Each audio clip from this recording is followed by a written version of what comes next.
Paramashivoham. Om Nithyananda Paramashivoham. Om Nithyananda Paramashivoham. Om Nithyananda Paramashivoham. Om Nithyananda Paramashivoham.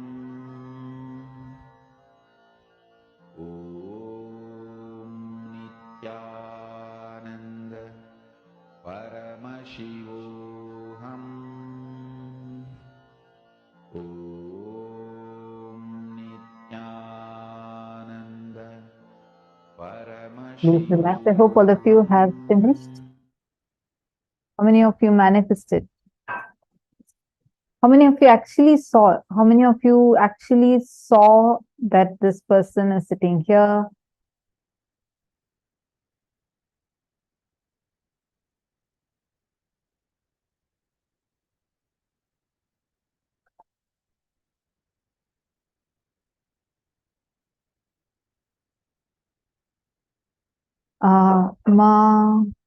Jessica Martin, so sorry. Are you still here?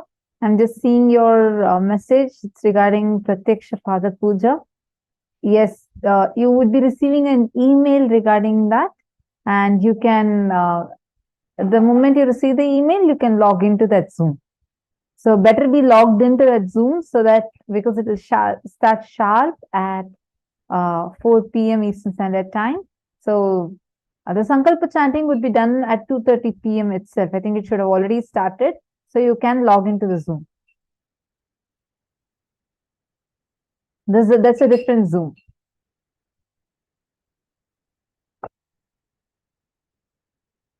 Okay, come on. Each of you quickly check with your partners and kindly let us know who all have manifested.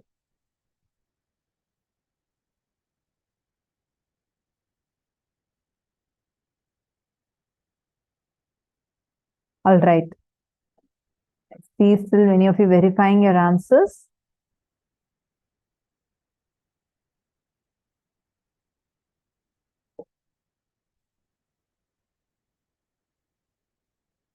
In male side, I request all of you to please do have your partners and do the power manifestation properly.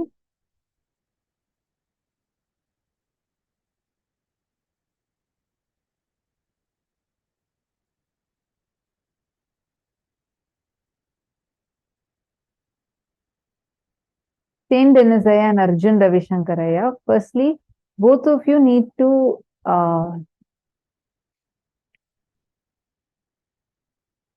sit intensely, connect with Swamiji. You will be able to see much clearly. I remember once I was talking to one of my friends, and that time he was just starting with the power of seeing through third eye with our eyes closed. That was only power, and the whole Gurukula was only practicing that. And I was on a phone call with my friend from outside, and I was just talking to her. All of a sudden, I could very clearly see where she was. Like, it was like as if I'm like seeing her in real time, like not just in like a 1D or 2D. Could actually see it in 3D. Like I could actually even smell, and I could feel the surrounding. I could feel everything. And I was like so shocked. I just told her, this is what I'm seeing, and it was right. And that's the way the power would manifest, like really clearly you would be able to see it. So come on, all of you sit intensely into the manifestation. Now we are going to be entering into a very important session. I request every one of you to intensely listen to this. This session is about the 11 genders, the gender identity, and Swamiji is going to be revealing to us about that. The future of the world is going to be this way. Future of the planet Earth is going to be exactly this way. Once you become 18, now you have the freedom to choose which country you want to live. What should be your language? what should be the field you wanted to enrich the world, and which faith you wanted to live, which religion you wanted to pick up, which gender you want to have. It is going to be very common, the gender exchange operations. Gender change operations are going to be just like a cough cold medication. It's going to be available every street. Very soon, you don't need to be bound in the gender you are born. You don't need to be bound in the religion you are born. You don't need to be bound in the country you are born. You don't need to be bound with your mother tongue. So naturally, all the people who promote love for your country, love for your religion, love for your mother tongue, love for your culture, love for your gender, they will all be outdated. Because politics thrives on constantly making you love the things which you don't need to love. Constantly generating, forcing the pseudo love. Why do you need to love a language? Tell me. Language is just for communication. Over. If you know what the other person is saying, if the other person knows what you are saying just. And he understands that it's over. Language is just for communication. Not for becoming fanatic and dying. Religion is just for enriching yourself and others, not for just killing each other. Country is what for country concept, so that we create better and better infrastructure and enrich the universe, enrich the world. But instead, we build more and more weapons in the name of defense and kill each other. The concept of language, concept of country, concept of religion. Just see how many billions of people we lost on the planet Earth and all their intelligence. There are some religions, even while you are alive, they kill your intelligence.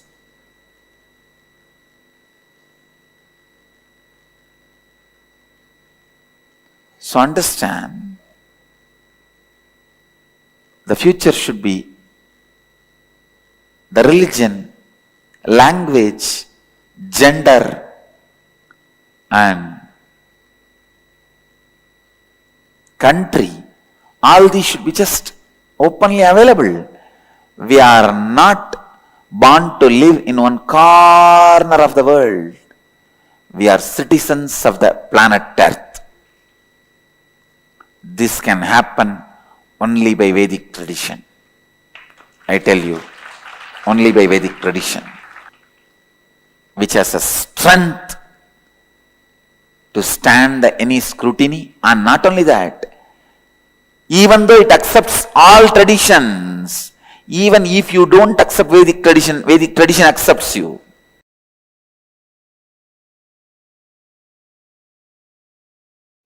I am revealing the original truths as it is from Paramashiva.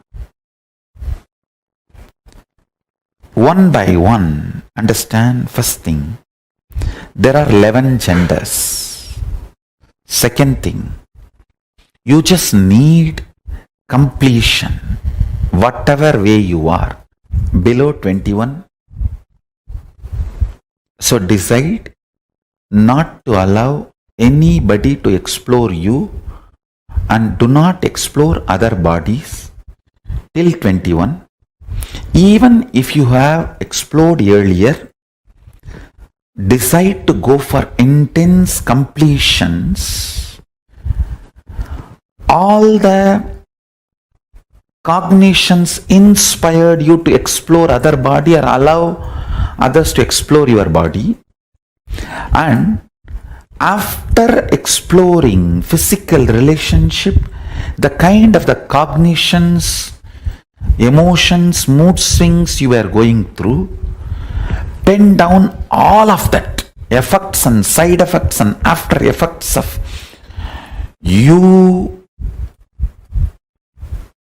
exploring the another body or another person exploring your body, go through the whole thing and completely. Go for completion. In Arunachala, in Tiruvannamalai, we have a beautiful deity of Paramashiva as Ardhanareeshwara. Fortunately, the exact replica of the deity is made and installed in Paschima Kailasa, Los Angeles Adhinam. I want regular worship to happen for that Ardhanareeshwara deity in Paschima Kailasa. If you are in US, don't miss. Go to Paschima Kailasa to have darshan of that deity. It is done as a replica of original Ardhanareeshwara deity in Tiruvannamalai, in Arunachala, who is a symbol of completion of all the gender crisis, gender problems and gender identity problems and gender crisis and everything.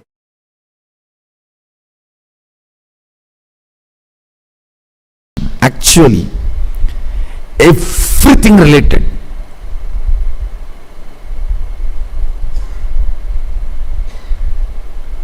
Whether problems or difficulties, understandings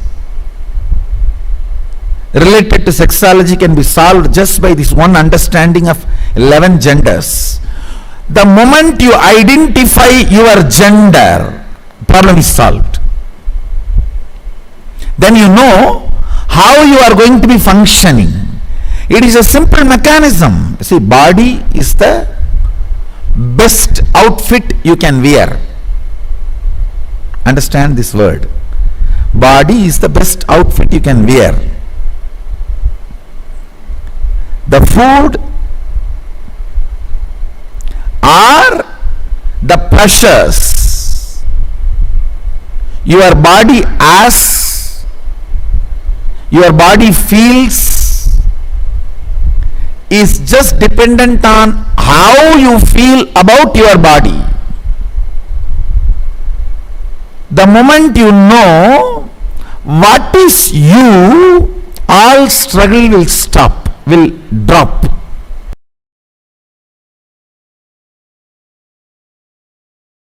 Whenever your physiology is pressured, if your psychology feels calm, it is integrity. You will be such a beautiful being. Whenever your physiology feels pressured and your psychology feels moha, you will just be exploitative. It will be more or less like a masturbation with another body or a rape. That's it. Understand? The reflection of Paramashiva in you, Pratyagatma Chaitanya, the individual consciousness, as a freedom to align your gender identification in the level of psychology and physiology and physical, all three. I wanted to make a statement. By your willpower, you can change your gender completely, even physically. Ramakrishna demonstrated it. Sri Ramakrishna Paramahamsa demonstrated. There was another one great yogi called Madanagopala Swami. Nadananayagi Swamigal, he used to be called. He lived in South India. He was in Madhura Bhava with Sri Krishna. With his power and willpower, he just manifested all the female characters in his system, whole system. Listen, first truth you need to know, there is no such thing as straight. Nobody is straight. You are just a being clothed with a body. Sexual attraction has nothing to do with the gender of the opposite person. It is the grace you feel with the opposite person. Beautifully Upanishad says, you love your husband or wife not because he is male or female or husband or wife. He is or she is reflection of your integrity with your identity. Understand? Attraction is due to the grace the other body radiates. Grace is always directly the quantity of the integrity that person's physical, physiological, psychological, conscious identity enjoys. Understand? The more their gender identification is integrated, more grace they will manifest. They will radiate. Grace is all about you being completely comfortable with your physical, physiological, psychological, conscious identity called Aham Pratyagatma Chaitanyam. And all attraction is towards the grace, not towards any gender, not towards any person. Please understand. Break from this mediocre idea of gender dowholing. Feel completely relieved if you are confused about your gender identity. Understand, if you are confused about gender identity, feel good about it. You are above the mediocre people. Mediocre people have decided to have false belief due to their fear of society. It is the fear of society. You deny your confusion or the identity crisis and just accept something society says and go on torture yourself for your whole life to believe what society has labeled it on you. Understand? I want you to understand first what real identity you are enjoying. What is your real gender identity? I tell you. If you integrate your gender identity, whether you are a sannyasi or a grihastha or a womanizer, you will be such graceful being. You will be such graceful being. I have seen the most graceful sannyasi and the most graceful womanizers. I have seen both. And sometimes I used to wonder how both of them radiate such grace. I realized it is not about the action. It is about the integrity and identity you feel in physical, physiological, psychological and conscious level. Most graceful celibate I have seen is Yogi Ram Surat Kumar. He is absolute brahmachari, but such grace. And the most graceful grihastha I have seen, Raghupati Yogi. He had 14 kids, but his grace is, I will say, equivalent to Ram Surat Kumar. The most graceful women I have seen, Kuppammal, my guru. She lived with only one husband and 4 kids. All 4, such graceful beings, because the grace comes from inside completion. It is nothing to do with external action.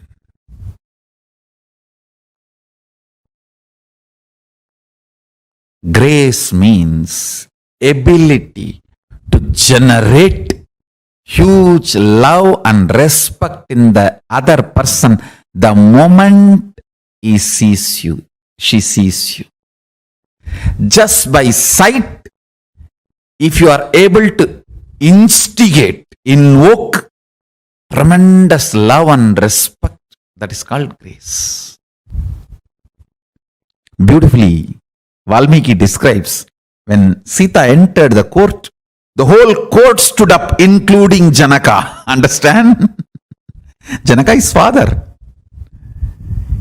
He says the grace she was carrying was such, all the rishis, munis, and the people who came for Swayamvaram, who were supposed to get married to her, or who came with a lust to marry her, all of them forgot their identity for a few seconds and just stood up.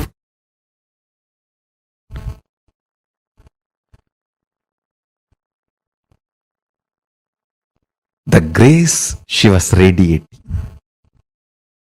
I tell you.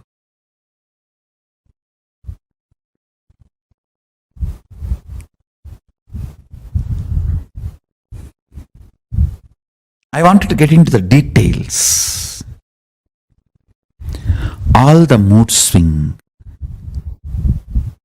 women suffer and feeling exploited, women feel, is just because their three layers are not integrated. Physical, physiological, psychological does not feel the same gender identity. There is a mismatch. There is a confusion. That is why women feel disgraced every time they enter into a sexual act and come out.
What Swamiji revealed is something too important.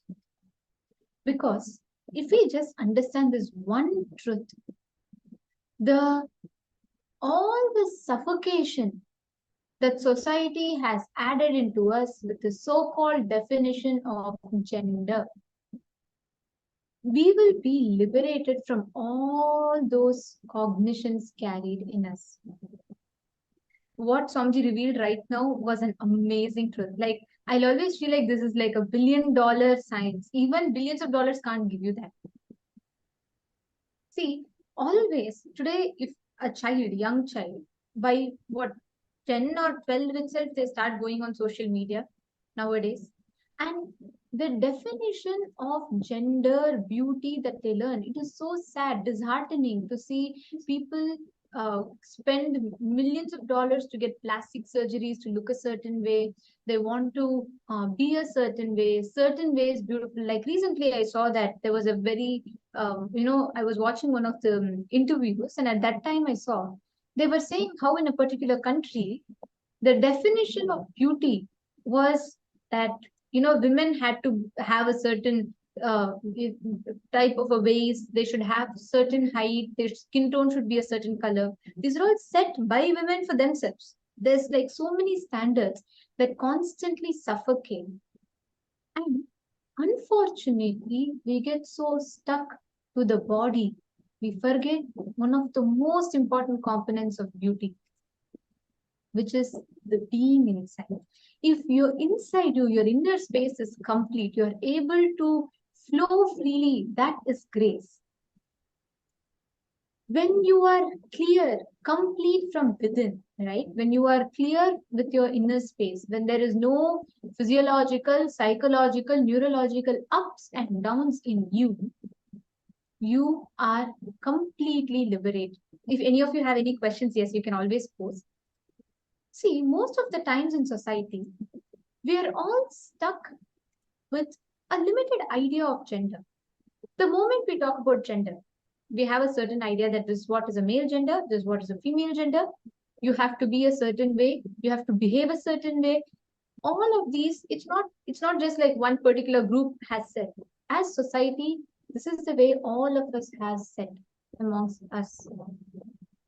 And we constantly carry these definitions of gender inside of us with so much suffocation. The way we carry, the ideas that we carry, all of it is filled with so much of suffocation that the moment you feel you get into a relationship and you feel it is not fitting your frame, you feel exploited. That is the reason today so much of divorce rates is increasing. Why? Divorce rates are increasing because there is a certain standard that is set. You see, well, this is what is, ideal marriage, couple goals, all of these we see. And we pick up those wrong ideas. I will not say right or wrong, we pick up those ideas, no problem. But we try to superimpose that idea on the other person. We want the person to be that way. We want the other person, our couple, our spouse to be that way. What starts happening? When they don't fit into that frame, fight starts. That's why Swamiji tells a very, very important truth. Whenever you realize, whenever you understand that you are complete from within, there is no other half that is from outside which needs to fulfill you, you will catch the whole thought thread and you will just have a breakthrough. All the ideas that we carry, Swamiji, like Swamiji revealed, the gender is the 4 levels of identification put together. Physically, what you identify yourself with, physiologically, how you identify yourself, psychologically, how you identify yourself, and consciously, what is your will about your gender. Ma Xianying Zhao is asking, may I ask a question about the roles of street girls, okay, in society from a satisfactory perspective? How should we view and understand? See, Ma, what we are discussing is different from that. See, please understand, whatever profession you might do, Swamiji was telling, right? Whether you are a sannyasi or you are a womanizer, and it is not, see, it's not about a particular group of people. What we're talking about is all of us, all human beings. Every one of us are having a certain suffocation, suppression inside us. Right after you are born, society teaches you, okay, you're a girl, you have to be this way, this way, this way. You're a boy, you have to be this way, this way. And imagine nowadays it's even more unfortunate. By the time the kid is 10 or 9 or 10 years, they start learning the concepts about romance from outside. They watch movies, they watch TikTok trends, they watch YouTube videos. So they start picking up, oh, this is how a boyfriend should be, this is what is relationship. And by that time, even before they hit the physical puberty, they start getting into relationships. That is the worst thing that can happen to a child because it affects their very consciousness. What happens after that? When they get into a relationship, when they hit the puberty, they start realizing that their whole hormonal ups and downs happens in them. It is very, it's very new to them, right? When they see, suddenly they feel up, suddenly they feel so much of excitement, suddenly they feel so low. At that point in time, if they look for support from outside, they start depending their strength on another person. That is why the moment that person who gives you that attention withdraws that card from you, the child falls into severe depression. Their very identity gets shaken. It is all in such a rush. It is like, human factory. Right after you at 10, start learning about these concepts. By the time you're 13, 14, start getting into relationships. And when you're going through the ups and downs, you start looking for fulfillment from outside. Unfortunately, even the other person is going through their ups and downs. This conflict is what leads to so-called breakups. After breakups, drug addictions, alcohol abuse, all of these happens. This is the cycle. Unfortunately, end of the day, the child will feel exploited from outside. Today, so many celebrities, all of them say, oh, when I was young, I was like this, like that, fame gave me all this. When celebrities who became too popular when they were young, you will see a particular trend in them. All of them will say this, oh God, the time I was young, I got into so many relationships, everything. And now after they grow old, they'll say, I learned my lesson now. But unfortunately, you do not need to damage your consciousness that way. The most that gets damaged is not even your body, it is your consciousness. Because inside you, there is so much of suffocation and confusion. You are just exploring your body. By the time you understand what gender your body is, what gender your conscious will prefers, and before even you can come to completion with all these permutation combinations, when you get into relationship, that's all, it's over. That's why Swamiji tells before 21, you should not get into any relationships. Are all of you understanding? This one thing would give you tremendous completion and a deep understanding of yourself. Arjun Ravishankaraya, you're asking what about Manusmriti's instructions about on gender responsibilities? Manusmriti is one of the most mistranslated, abused scriptures. The original Manusmriti does not demote women, does not put down women. In Manusmriti itself, there is a very clear verse in Manusmriti, Yatra Naryastu Pujyante Ramante Tatra Devataha, where it says, wherever women are worshipped, all gods and goddesses live over there. It is mistranslation. See, if you see, none of us have the direct access to the original scripture. It's Max Mullerian version of the Mullerian version of the scripture of Manusmriti is only available to us.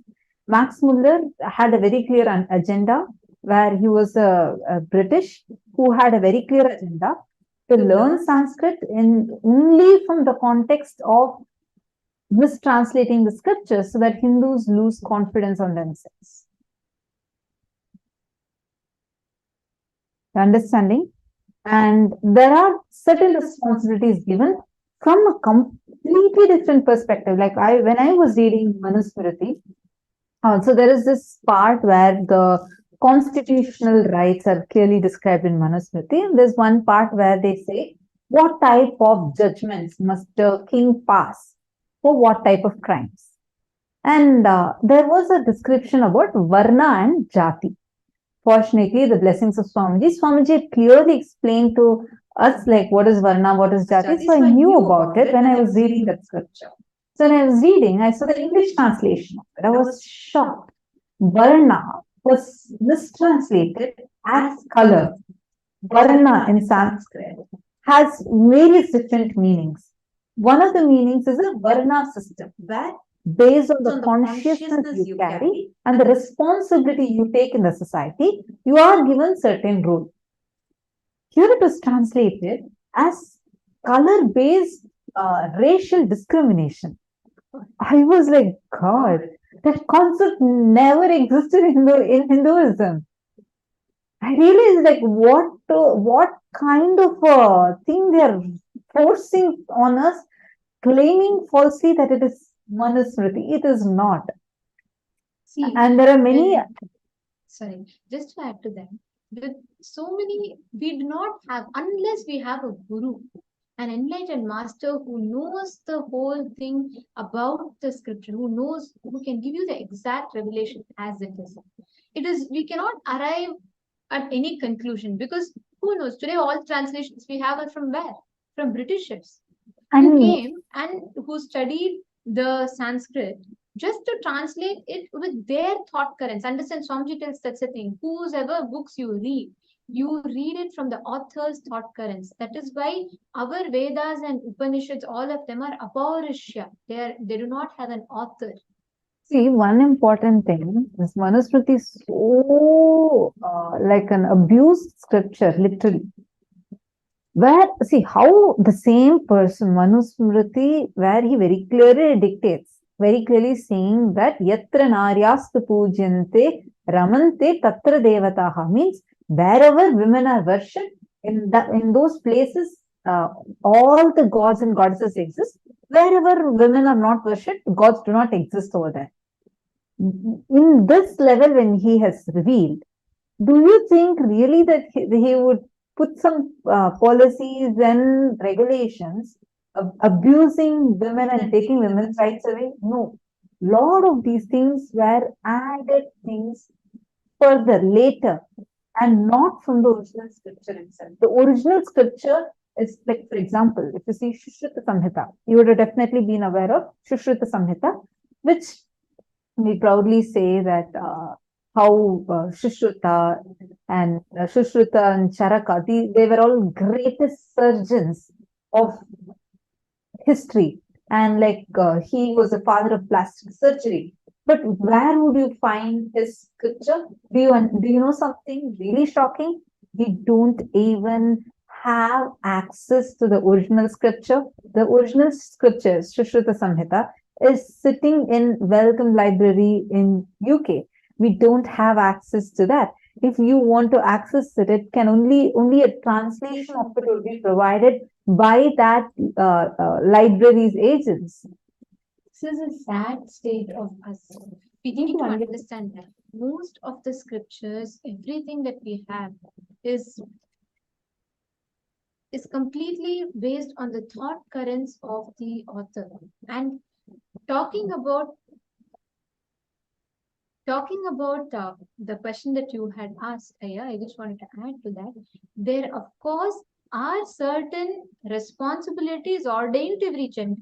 It is given not just in Manusmriti, even Parashara Smriti, all of these different rishis, Patanjali Yoga Sutras, each of them describes the different aspects. What a gender should do, what a particular person should do for enlightenment as an option, as a path. But the fundamental idea about gender in Hinduism is gender is a clothing on the body, and body itself is a clothing on the being. So you are not the body, and of course you're not the gender. You are beyond. That is why in Ashtavakra Gita, Rishi Ashtavakra, just an 8-year-old boy, he goes to Rishi Janaka, the great king, father of Devi Sita, and he tells, when the whole court laughs at him seeing his deformed body, he laughs back even louder than all of them. Then everyone is shocked and they're asking, why? What happened? Then he says, I feel so bad for you all. You're all stuck looking at just this body. You can't even recognize the consciousness within me, how it is. You can't even see the effulgence of my consciousness. That was a kind of conversations that our rishis had. And after that, Ashtavakra delivers the whole Ashtavakra Gita to Janaka. That is our fundamental thought currents in Hinduism is so beautiful. You are not limited. Krishna declares in Bhagavad Gita, right? Who you are is that being. Nainam chindanti shastrani, nainam dahati pavakaha. Neither it can be slain by sword, it cannot be wet by the water, it can't be dried by the wind, it can't be burnt by the fire. All the thought currents given in our Shastras about who we are is not that you are the body, it is the consciousness in you that is empowered. That is what is important. Gender, see, it's like this. It's like if you become a teacher, you have certain responsibilities. If you become a doctor, you have a certain responsibilities. Like that, if you are a female or a male or any of the 11 genders, each gender has their respective responsibilities ordained in our scriptures for the path of enlightenment. And that is definitely given, but you are not confined as a particular gender. So just and we need to also understand these things in a much deeper context.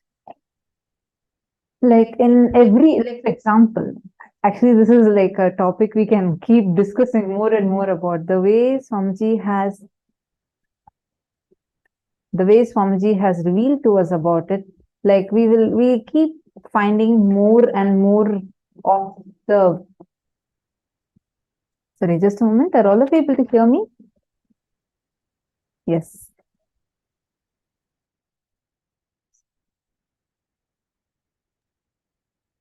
Yes. See, understand one thing. Scriptures have to be really understood so deeply because we need to understand it from the multidimensional logic. Our binary logic cannot cognize it clearly because otherwise we will only be translating Varna as racial discrimination, which never existed in Hinduism. Never. Because you will see all gods and goddesses are portrayed. Like, for example, who's Krishna? Krishna is portrayed as he's as dark as the night sky and portrayed as one of the most beautiful gods. So, in Hinduism, we never had racial discrimination. No Hindus would even believe that ever we had a racial discrimination because we never had. But this was a mistranslation that was given. So understand, everything that we are learning, the way the person who's mistranslating to you is based on from his cognition, he's translating it to you. So you will never understand. See, for example, when we say Paramashiva has Ganga on his jatas, how do we all imagine? Ganga, at least the pictures that show us, it shows as if Ganga is just flying, like just flowing away from Paramashiva, like that. She's flowing. That's how we see in the pictures. Swamiji described. How will she leave Paramashiva? Like, how will she just miss that opportunity to touch Paramashiva? She'll flow all over Paramashiva. So the way we visualize and the way we imagine things are not the way it is actually. So if you want the right thing to learn and understand, the best thing you can do is learn directly from the source. That's why Swamiji gives Shastra Pramana for every single thing. Every single thing that we learn, Swamiji clearly gives us the scriptural reference for it as to why are you learning this? The understanding you carry about yourself. It's not just for you to feel good about you, but to have the powerfulness about you. Even like how Swamiji described, when you walk, the powerfulness you carry will make the entire court stand up for you. Yes, Sanjay Oriya, you're saying even the photos of Krishna are all based on the imagination of the painter. Absolutely, yes. See, for example, like Ras Leela, Krishna did when he was what age? He was a small baby. We all see Krishna portrayed in Rasa Leela as a young man. He was a baby, 7-year-old, 8-year-old kid. So, Just if we read our Puranas, if we have the right knowledge, and of course, if you have a guru, only a guru can give you the right perspective. Until then, all of us, it is prone to get, this constant misconceptions, because the moment the Guru Shishya Sampradaya was, removed, then we lost the whole science of it. And also, Arjun Ravishankaraya, I saw your other question. See, the moment, it is very fortunate that you had a guru and you did not get into any relationships till you were 22. You need to know that's the best thing. Swamiji, the way Swamiji brings us all up in Gurukul, at the age of 21, after completing 21 fully, Swamiji will give a choice. Do you want to continue the Grahastha life or do you want to take sannyas? Based on what each kid chooses, their future is designed. See, that gives us so much of completion, because by the time you're 21, you're stable and settled. You know what your ups and downs are, you know about yourself, and you're ready to face the world. That is what is important, and that is what the completion with gender identification gives us. Now, all of us are going to be doing this exact same process. We are going to be understanding about what is gender identification.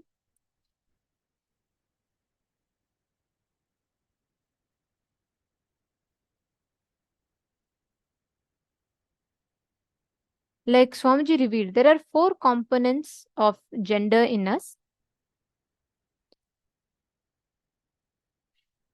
The physical level, what gender you're comfortable with. In physiological level, what gender you're comfortable with. In psychological level, what gender you're comfortable with. In self-conscious level, what gender you're comfortable with.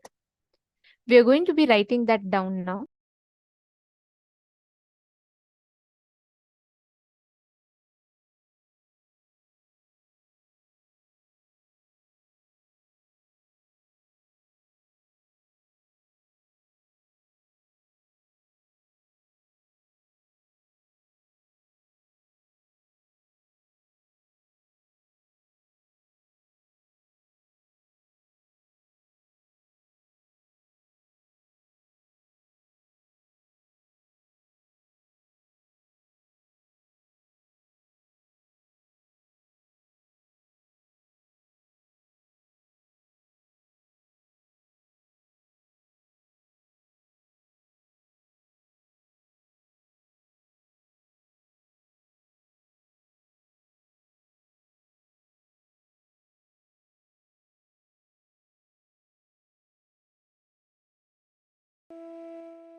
listen to this very carefully.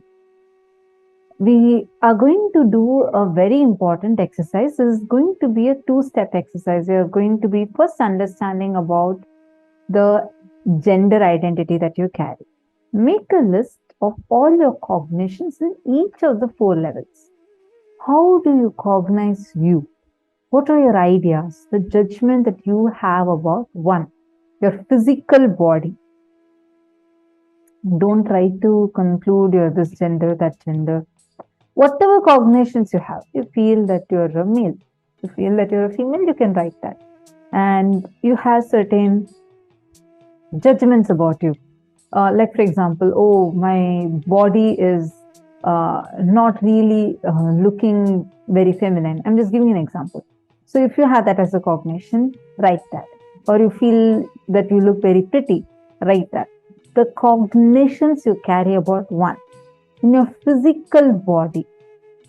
Second, in your physiology. Physiology means how do you feel about you physiologically, like your voice, or the kind of feeling that you carry inside you about you, your hormones, your the attraction that you feel, whether with your gender or your opposite gender. All these things comes under physiology. Physical body means your physical structure. Second, physiology, more like your voice and how you feel about you, how you cognize you, and how you are attracted to either your gender or your opposite gender. Third is your psychology. Psychology means certain cognitions. Like, for example, oh, I'm a girl, I'm very weak, or I'm a boy, I can't show my emotions out. Like this, what are the cognitions and conclusions you're carrying in your psychology? Fourth, conscious will, deep inside of you. Out of your conscious will, what are the parts of you that you have suppressed inside of you? For example, deeply you want to express yourself dancing, but you feel that you are a boy, so you can't express yourself. You're a male, so you feel that you should not be expressive. So that part you have suppressed inside of you. And out of your conscious will, how powerful do you want to be? What is the cognition exactly you carry? All of these comes under your conscious will. You're going to write that first. Second, depend on all your ideas you receive from society about sex and sexuality. Both the ideas about expression and suppression of it. Start from your childhood and just write all of these cognitions that you're carrying inside. Are all of us understanding? Spend a few minutes, please sit and write this down.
Nithyananda, hope all of you were able to write it.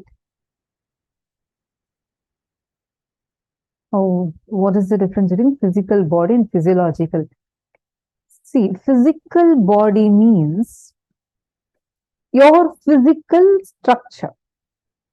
For example, okay, how is your body looking like? Or sometimes you don't like how your face looks like, or any physical features. All that comes under your body.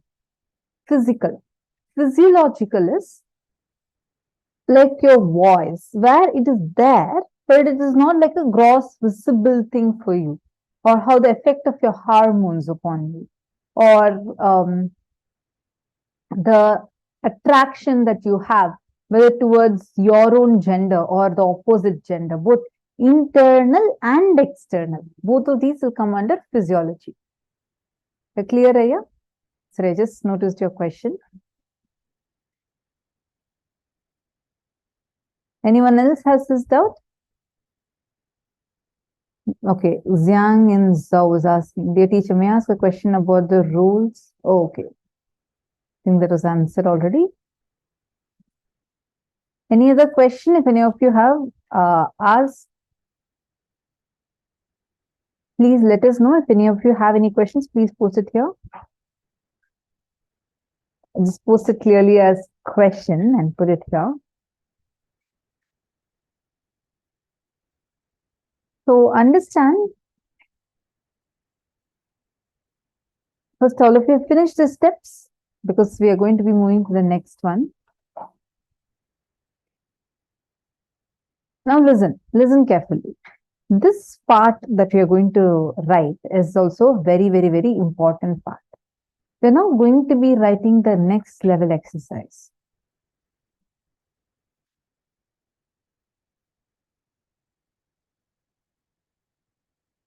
Take a few minutes and identify in physical level, what is the gender with which you're comfortable? Physiological level, what is the gender you're comfortable with? In psychological level, what is the identity you're comfortable with? In self-conscious level, what is the gender with which you are comfortable? Take a few minutes and explore. Now, decide to go for intense completion. All the combinations which inspired you, which made you to explore the other person's body or allow other persons to explore your body. And after exploring the physical relationship, when please write what happened before the age of 21. If you have any situations before the age of 21, please sit and write that.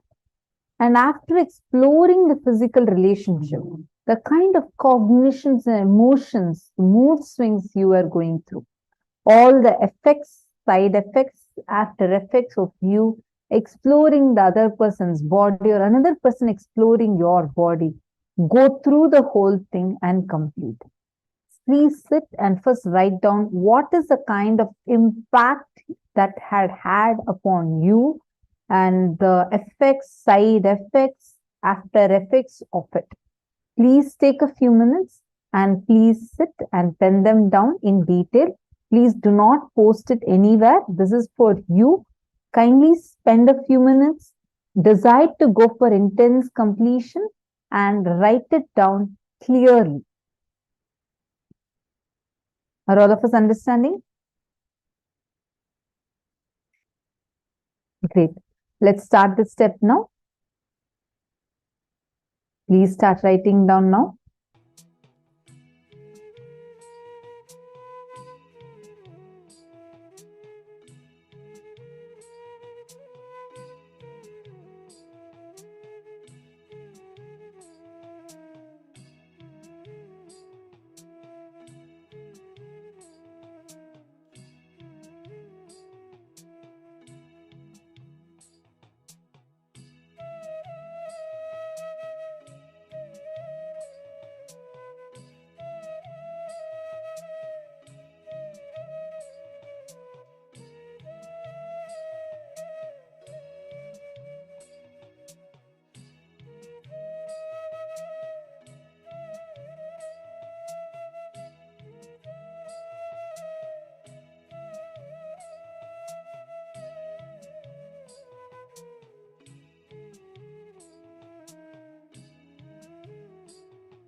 Yes, now, as all of us are doing this exercise, let us enter into the next session where Swamiji reveals to us about diagnosing our gender. What gender are we really? How do we diagnose gender inside us? Let us now listen to a very beautiful revelation from Swamiji on diagnosing the gender.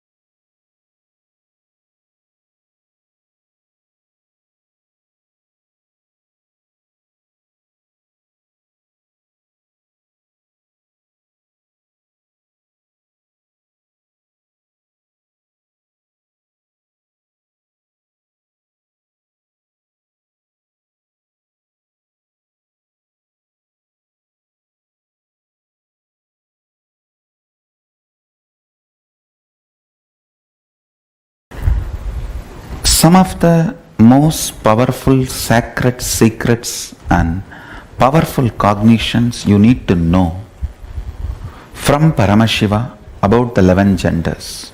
1. Gender is the totality of your identification with physical body, psychological layer, physiological existence, and your will about you. Listen. Your physical existence, your physiological existence, your psychological existence, and your identification, aham, will. In all 4 levels, how you feel, the totality of all these 4 put together is your gender. And unfortunately, society does not have this elaborate true understanding because this knowledge was kept with elite. Society has only the very rough middle class mentality, mediocre understanding of 2 gender. And now they are coming up slowly only to the level of 3rd gender. But actually 11 genders exist. The various permutation combinations of your gender identification in the physical level, physiological level, psychological level, and will, aham, the individual conscious level. So understand, when Hinduism, Vedas and Agamas ask you to be a celibate till the age of 21, the purpose is for you to realize in physical level what is the gender with which you feel comfortable. In psychological level, what is the gender with which you are comfortable. In physiological level, what is the gender identity with which you are comfortable. And your conscious, self-conscious level, what is the gender with which you are comfortable. Exploring it, understand, one of the biggest problem is till 21, if you allow somebody to explore you, or if you explore somebody, you collapse into the wrong identification due to powerless cognitions, and you build a wrong gender identity. Understand? Whether you feel oversexed or undersexed, womanizer or suppressed, any powerlessness or complication in the level of sex and sexual fulfillment or sexual desires, sexual guilt, and any problem you go through with the sex fundamentally starts with gender identification. I tell you, When your gender is properly identified, all the sexual problems just melt down. 3,000 problems sexologists have created can just melt down if you just diagnose your gender. That's all, nothing else. Please understand, multiple disorders related to eating can be cured completely. Multiple disorders related to drug addictions can be cured completely just by gender identification. Do not, first thing, just say no to society and society labeling you in any gender. If you are below 21, decide not to allow anybody to physically explore you and never explore another physical body. Wait. Understand, gender identity is like a mercury. It cannot be kept even in golden pot. It can be only kept in stone vessel. Only after 21, your system becomes a stone vessel. If you are below 21, decide no question of exploring another body or letting another body to explore you. And if you are already above 21 and you feel you have allowed people to explore you or you explored other bodies, don't fall into guilt, but sit and go through every incident and go for completing it. I am telling you, you need to cognize your will, the aham, tries to play with your multiple possibility, multiple permutation combination. Sometimes it tries to be physically male and physiologically female and psychologically gay. Sometimes it tries to be psychologically male, physiologically female and physically gay. It just tries multiple permutation combinations, explores itself. During those periods, you just need to be with yourself. 3 worst things are done to you by society. First, trying to push you into 3 or 4 genders they are recognizing, like pushing you into either male or female or lesbian or gay. That's one of the biggest crime done to you. Second, not letting you understand that they don't have the ultimate solution. They are ignorant, but trying to push their unverified, not time-tested, non-foolproof understandings, ideas, concepts, cognitions being pushed into you, forced to digest basic truths about life, your gender identification, your will, when it is trying, doing all the trial and error of the gender identification, it should be given freedom to be celibate. Understand?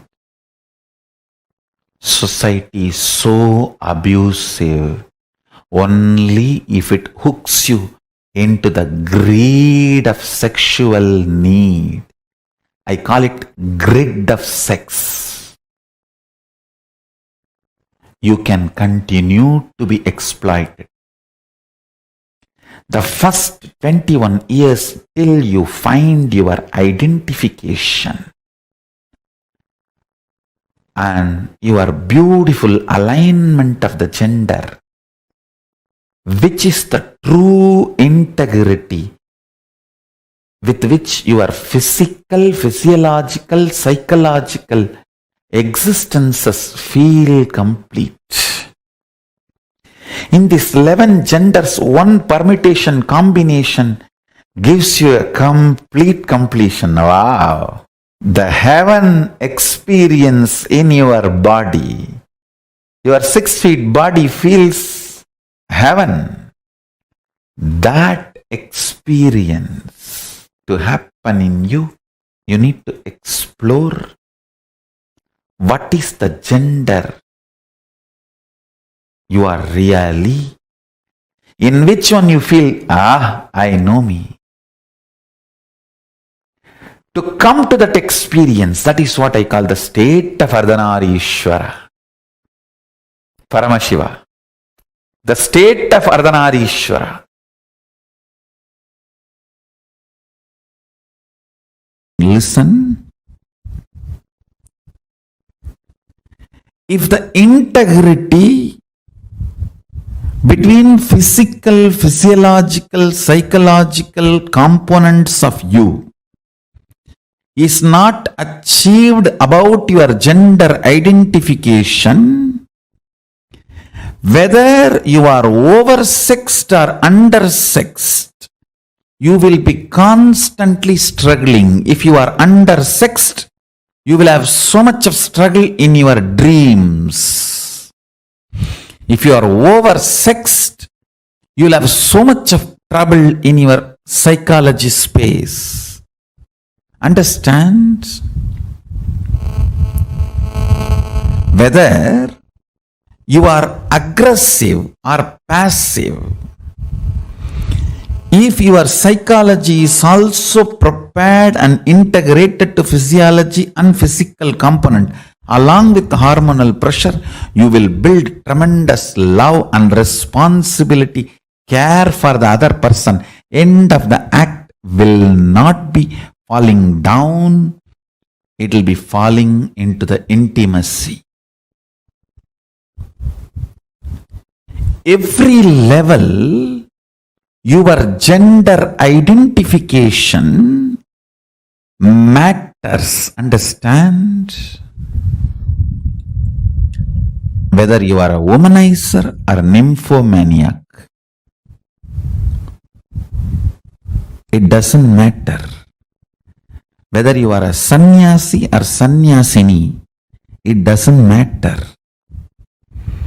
What matters is, do you feel inside your body, your integrity, your physical, physiological, psychological components, do they feel integrated about your gender identification? Understand? Your physical identification, that needs just a simple medical examination, nothing else. Physical examination, nothing else.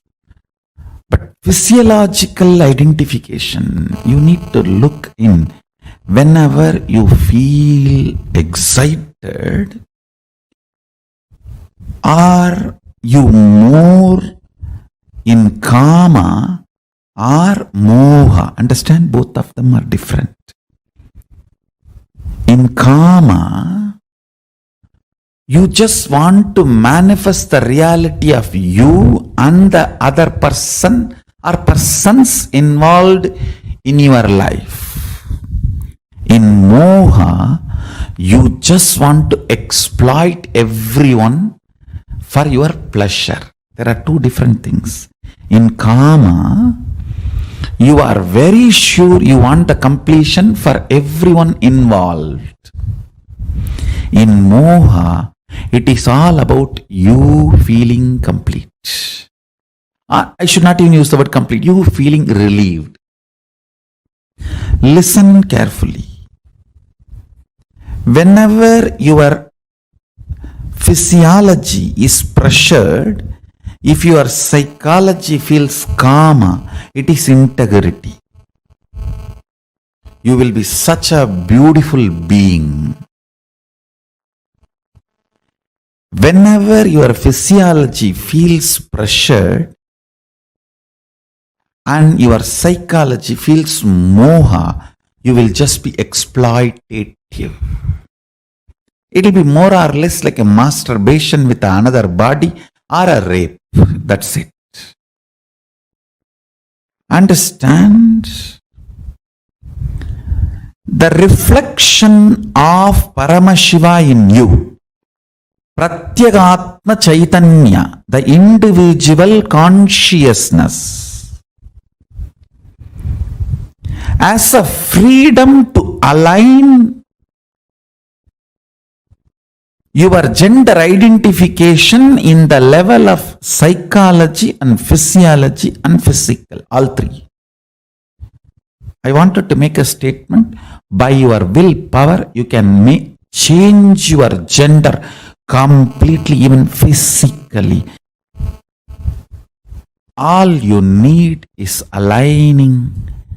And when I say aligning, I don't want to say in physical, physiological, psychological, you need to feel the same gender identity. No. You just need to identify what you feel. That's all. If you identify, you will know why you are feeling what you are feeling, why you are behaving the way you are behaving. Understand? Realizing blind spot is curing blind spot. Nothing else. Realizing why you are behaving the way you are behaving, why you are doing the way you are doing, why you are saying what you are saying, liberates you. If you integrate your gender identity, whether you are a sannyasi or a grihastha or a womanizer, you will be such graceful being. You will be such graceful being. I have seen the most graceful sannyasi and the most graceful womanizers. I have seen both. And sometimes I used to wonder how both of them radiate such grace. I realized it is not about the action. It is about the integrity and identity you feel in physical, physiological, psychological and conscious level. Most graceful celibate I have seen is Yogi Ram Surat Kumar. He is absolute brahmachari, but such grace. And the most graceful grihastha I have seen, Raghupati Yogi. He had 14 kids, but his grace is, I will say, equivalent to Ram Surat Kumar. Grace means ability to generate huge love and respect in the other person the moment he sees you, she sees you. Just by sight, if you are able to instigate, invoke tremendous love and respect, that is called grace. Beautifully, Valmiki describes when Sita entered the court, the whole court stood up, including Janaka. Understand? Janaka is father. He says the grace she was carrying was such, all the rishis, munis, and the people who came for Swayamvaram, who were supposed to get married to her, or who came with a lust to marry her, all of them forgot their identity for a few seconds and just stood up.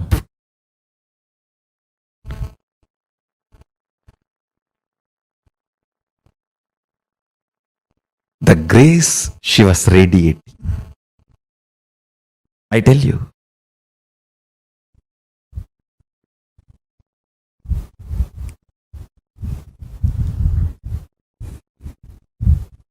I wanted to get into the details.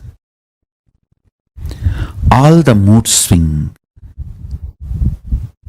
women suffer and feeling exploited, women feel, is just because their three layers are not integrated. Physical, physiological, psychological does not feel the same gender identity. there is a mismatch. There is a confusion. That is why women feel disgraced every time they enter into a sexual act and come out. They feel exploited, tortured, abused. Listen.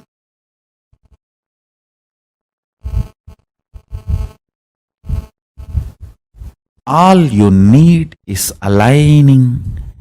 And when I say aligning, I don't want to say in physical, physiological, psychological, you need to feel the same gender identity. No. You just need to identify what you feel. That's all. If you identify, you will know why you are feeling what you are feeling, why you are behaving the way you are behaving. Understand? Realizing blind spot is curing blind spot. Nothing else.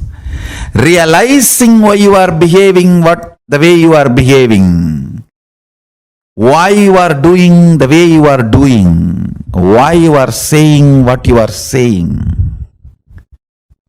liberates you.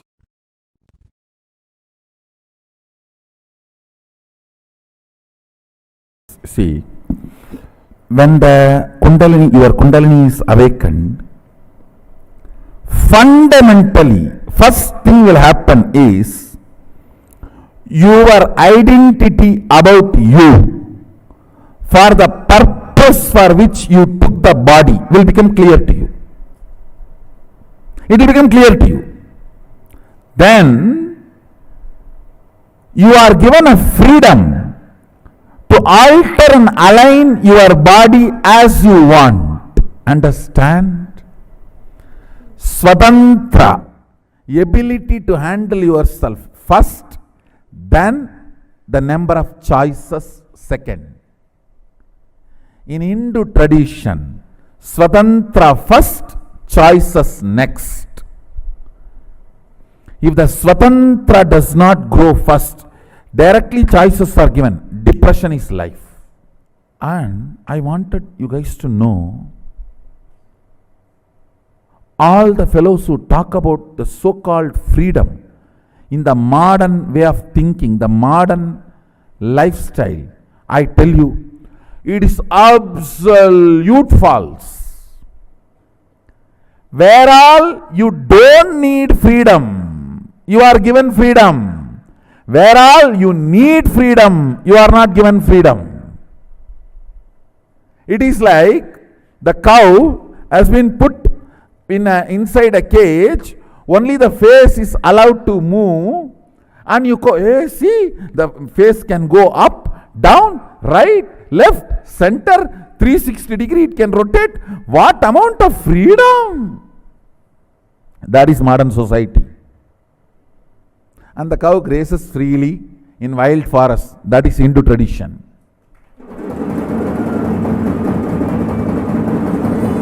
And that cow is given the intelligence what to eat and what not to eat, and even if it eats poison, it will not get into its system. Please understand, Swatantra is much, much higher than the freedom based on choices. Freedom defined by the choices. Freedom defined as choices is too low than the Swatantra defined by the Hindu tradition. Recently, I was conducting sessions for a group of people on Brahmacharya. You will be surprised. In that class question answer, almost 90% of the people say they don't feel the gender they are supposed to be feeling as their body. 90% of the people, not a joke, understand. 90% of them are saying we are not feeling the gender we are supposed to feel as per the society, the body in which we are. I think it's little more than 90. Fortunately, they are having understanding about brahmacharya as per Sadashiva's instruction. The first instruction, as I said, 9 months. No physical sexual activity and practicing completion means the power manifestation. Second instruction, every morning have neem juice, every night a black betel leaf with a little pachakarpuram, the raw camphor, a pinch of raw camphor. These two herb, if it can be programmed by the master and given, that is great. Even if that is not possible, offer it to Sadashiva's deity or Sadashiva mandala and take. These two instruction can do so much of healing, I tell you. All the toxins gets accumulated in your system because of sexual abusal. Pornography means sexual abusal done to you by you, sexual abusal done to you by others. Both accumulates toxins in your system that can be cleansed. The detoxification can happen by these two. Morning neem juice, night black betel leaf with a pinch of camphor. This can detoxify your body and reveal your original gender to you. Understand? This is what the story, Meenakshi's story says. When she saw Sadashiva, the third thus disappeared and she realized her original gender. She realized her original gender, her original identity. Till we get that, we will not know who we are. When she had the darshan of Sadashiva, the third breast disappeared and she realized her original gender. Understand? These two instructions can bring tremendous healing and realization of your original gender. Can happen in you. That can solve almost 90% of your problems.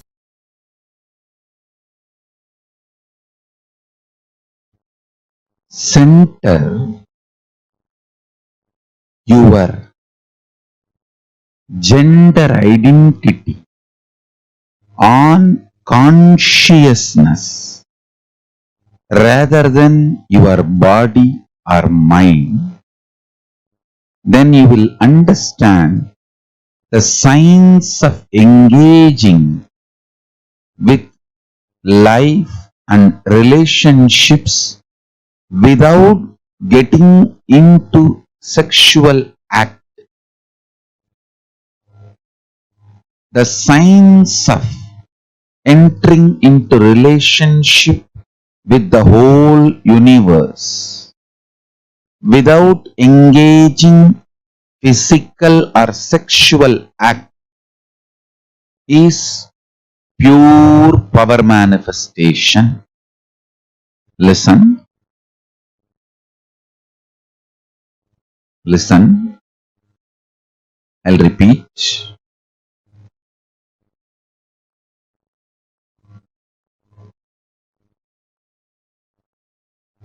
Do not take your consciousness, life for granted.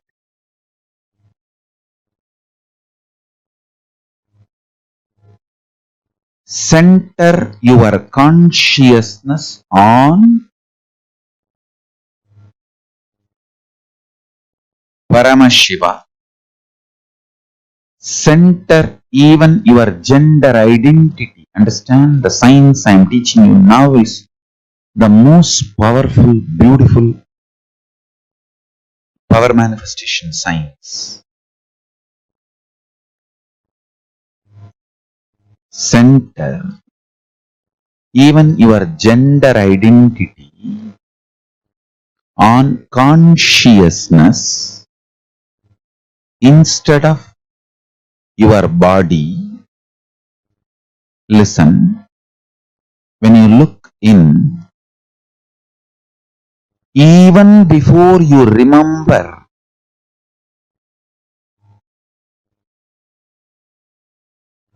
your gender as a male or female, center your core existence on your consciousness. Remember your consciousness, your pure consciousness.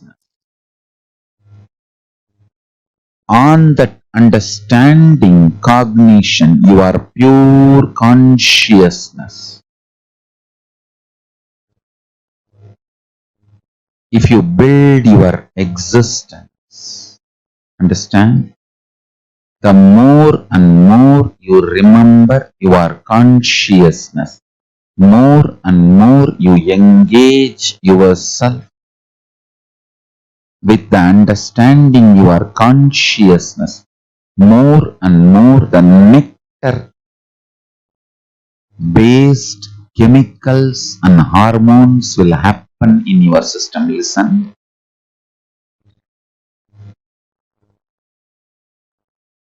The everyday living process of your body, your inhaling, exhaling, breathing, digestion, all this can be either amritatva, nectaric, or they can be aging, growing old.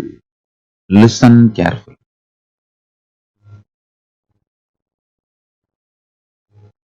You need to understand the functioning of your body is centered on the ideas you cherish about you.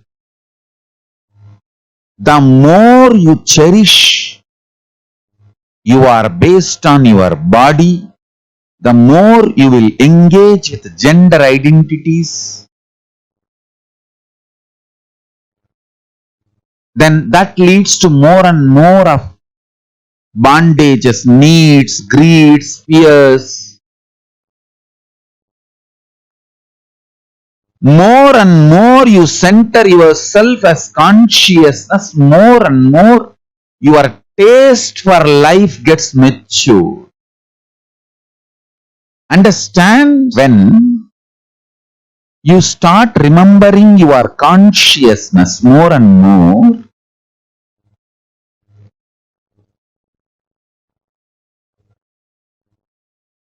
your identity will not be based on gender. Cognizing yourself consciously,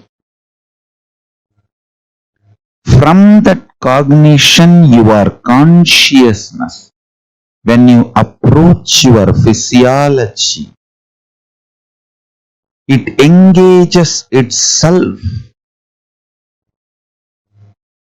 in the space of Paramashiva, means immortality, nectar, amritatva, all the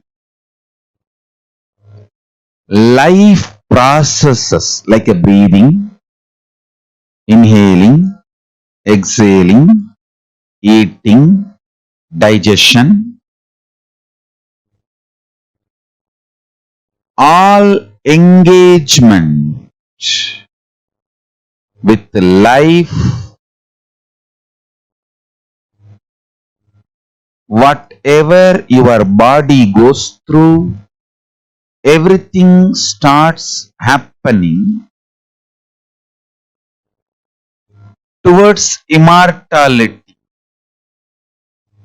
being filled with amrita, nectar. Understand? When you remember your consciousness, even your gender identity is built such a way you do not seek to engage with a sexual relationship with every being you see or everything you see. Please understand. Gender identity built based on consciousness knows how to engage with every person and everything without sexual relationship, sexual activity, but able to engage. That is what I call power manifestation. Listen.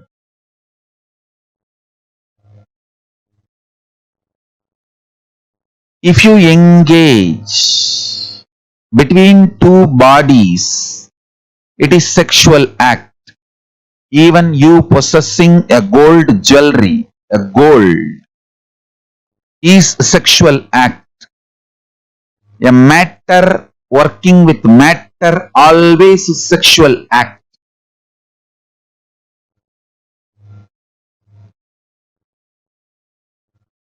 When you establish yourself as consciousness and being conscious, you build your identity and engage with life.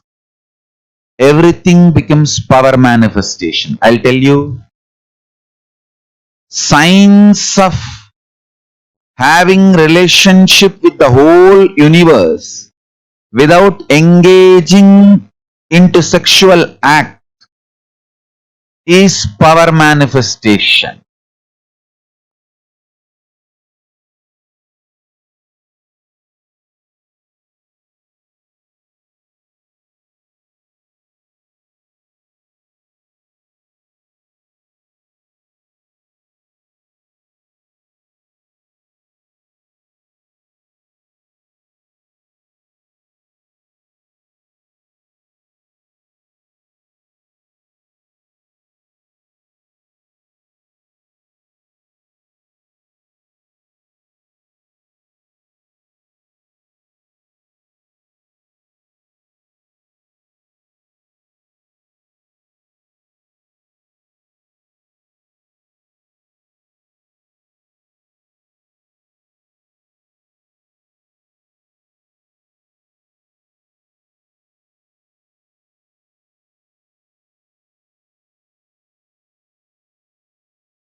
What Swamiji revealed in this video is one of the most important truths. Because if we just understand this, if we just catch this one truth, right, the way we will see gender, our gender identification, everything will completely change. How was this? For how many of you this was like completely mind blowing? Can I request each of you to share?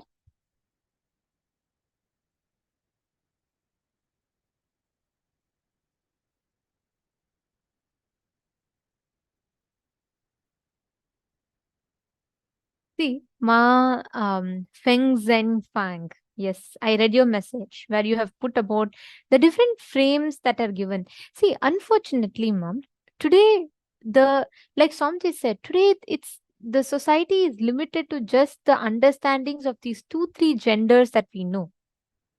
Even the so-called the most liberal people or the people who are really progressive are only at the third or fourth gender.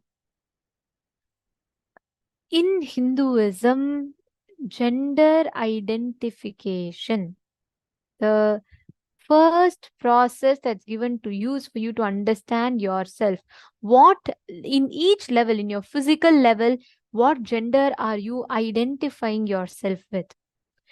In the physiological level, what gender are you identifying yourself with? In your psychological level, what gender are you comfortable with? In your conscious will, what gender are you willing to be?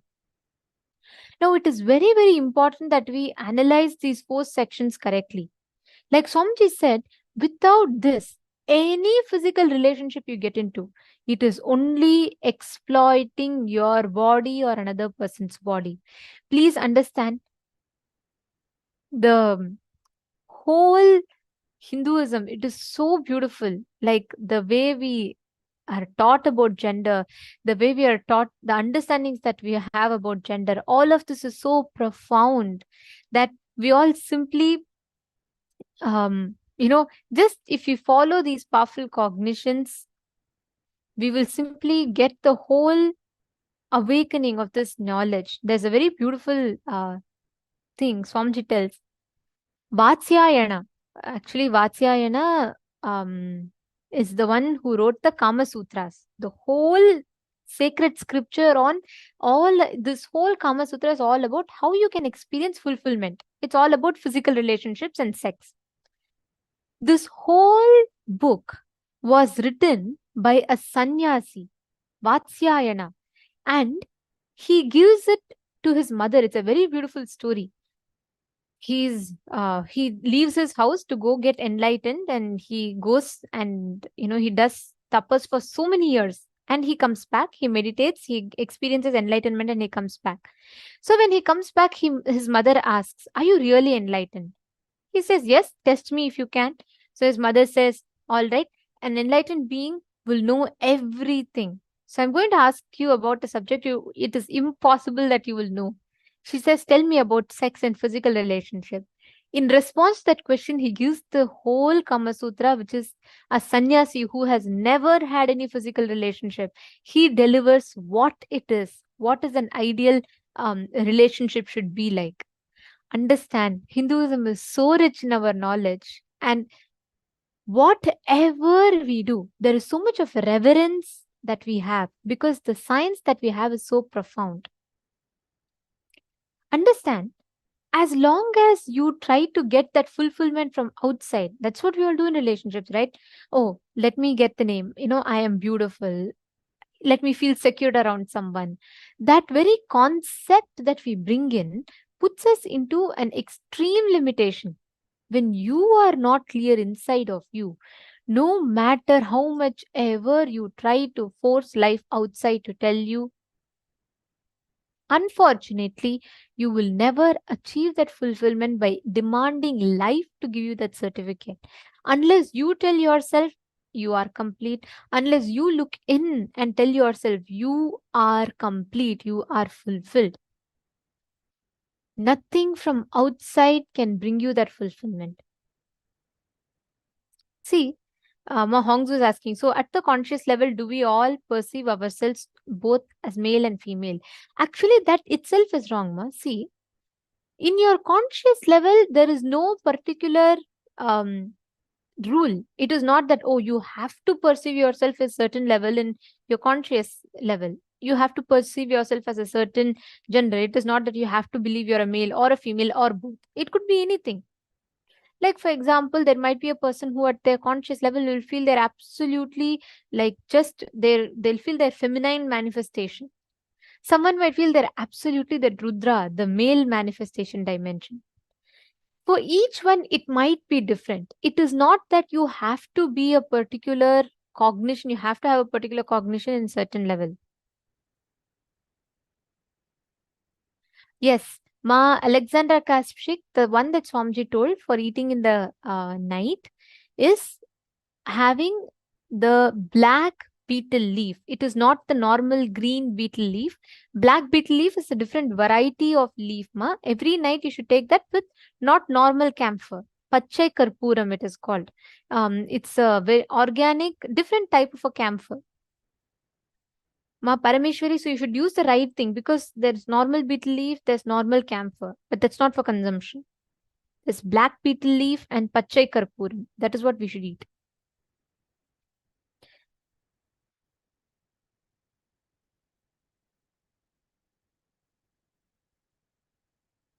See, Ma Alexander Kaspik, you're saying that, you're saying it is, the society is very twisted in the understandings, and you're saying you're having it a little difficult to identify because you feel it is not very easily possible for you to identify the feeling. But look in. I request every one of you to do this. The first time, especially if you have had physical relationship before the age of 21, you really need to do a conscious completion. If you have had any physical relationship before the age of 21, please understand you have put a suffocation even before your body was ready to handle. You have put it onto yourself. So you need to really attend to that. Now, you need to really go back and see what was the first time you felt that suffocation in you. Any time when you explored your body, or when you let another person explore your body, or you explored another person's body, and how was that whole reaction in you? Especially if this happened to you before the age of 21, please sit, do a conscious completion. Understand, today, as much as fast as society feeds you the understanding of romance, the understanding of relationship, the need for fulfillment from outside, it does not teach you the importance of completion. When you are young, when you are in your school, this is what people call as puppy love, right? In their school, they all first get, because of the hormonal up, you start feeling something inside, you feel something different is happening. And that instability on the inside, you start trying to get someone from outside to fulfill you.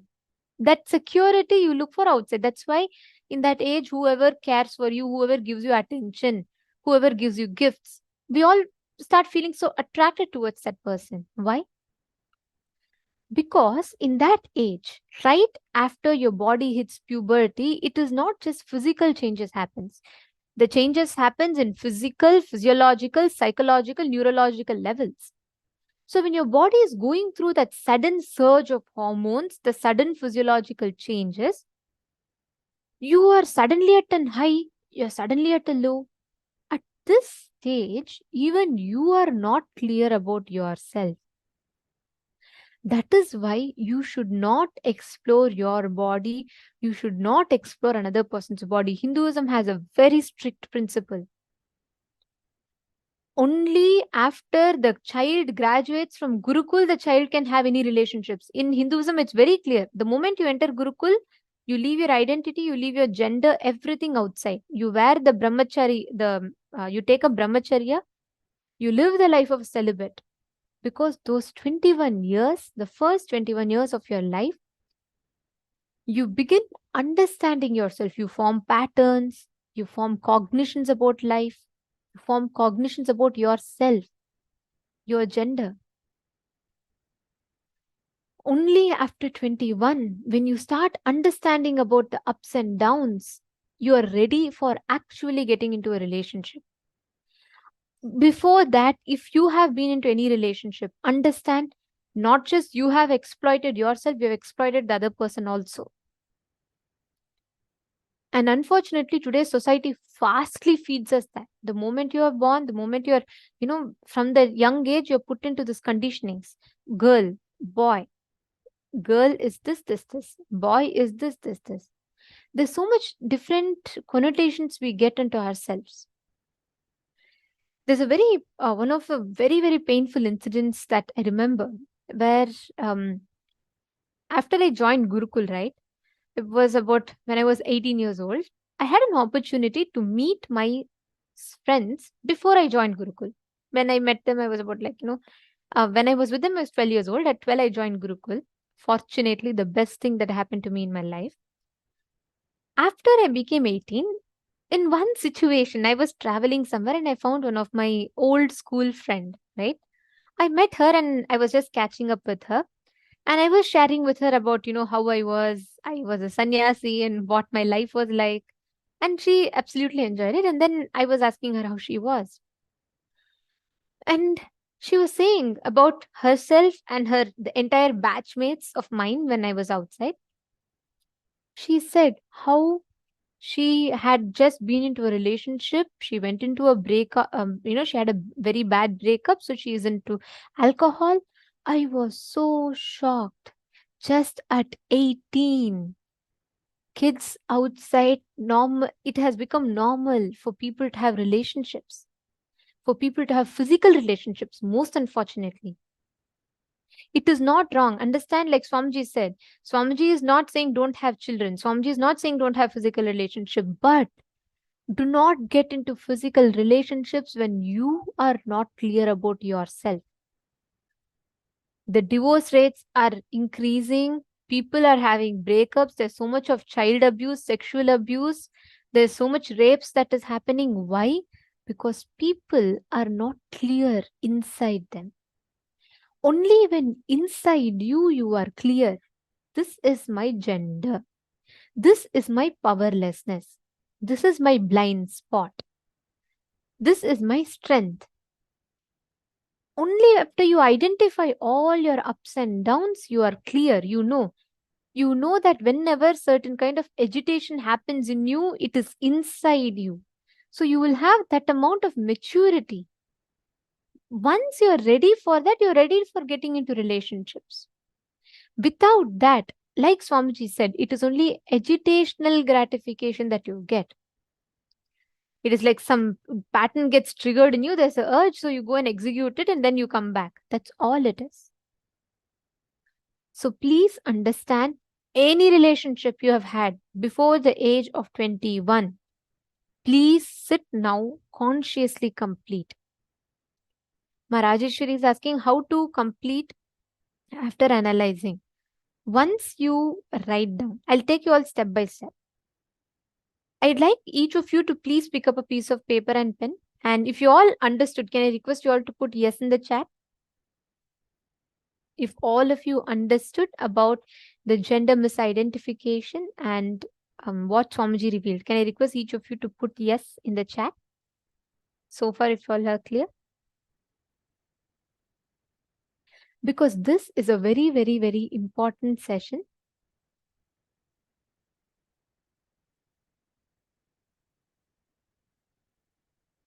See, like Swamiji revealed, the sexual attraction is nothing to do with the gender of the opposite person. It is the grace we feel with the opposite person.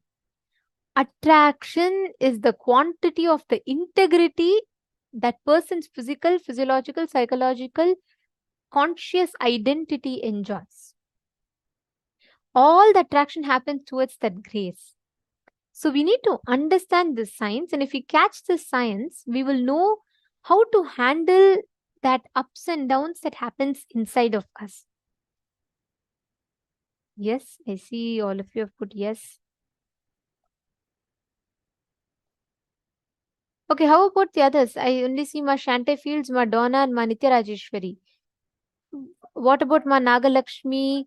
Come on, can I request every one of you to put if you're clear?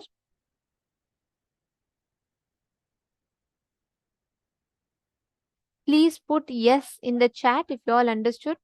Ma Wei Huang, Ma Shukrendrananda, Ma Nithyananda.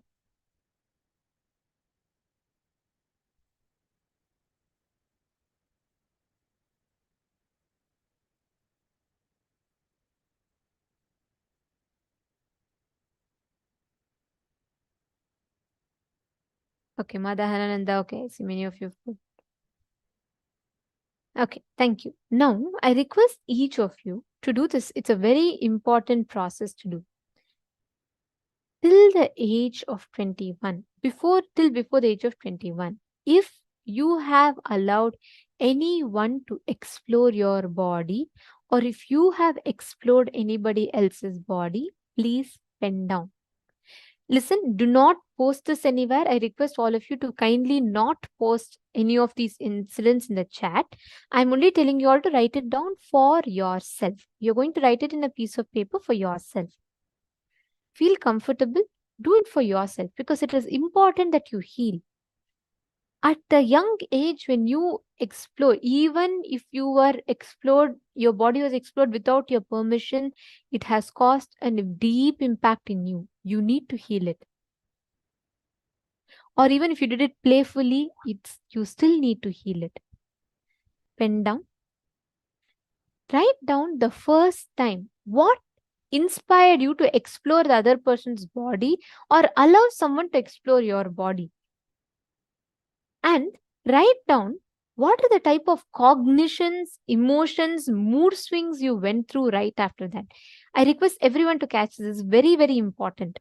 Pen down what exact mood swings you went through. What was the suffocation you felt? How did you feel? What are all the things you went through? Please pen that down. Please write it down.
Write down the whole incident. What was the exact suffocation you felt in you? Pen down all the effects, side effects, after effects of you exploring the other body and other person exploring your body. Go through. Once you write down, relive and relieve, complete with that whole incident. You need to relive and you need to free yourself from that suffocation or that suffering that was carried in you. I request every one of you to do this very sincerely. It's a very, very important process. Please do not miss.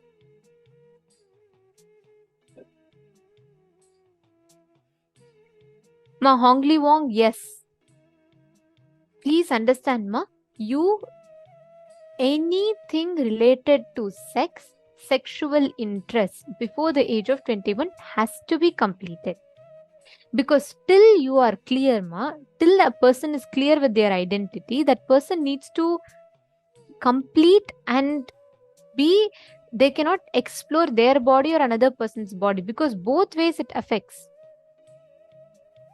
Actually, all of you can notice when you write this down, you will notice clearly how if you have explored your body, or let's say another person's body, or you explored another person, allowed another person to explore your body both ways, you will see after any such act, right, you will feel a lot of suffocation in you. You will not know how to handle that suffocation. How many of you are noticing that?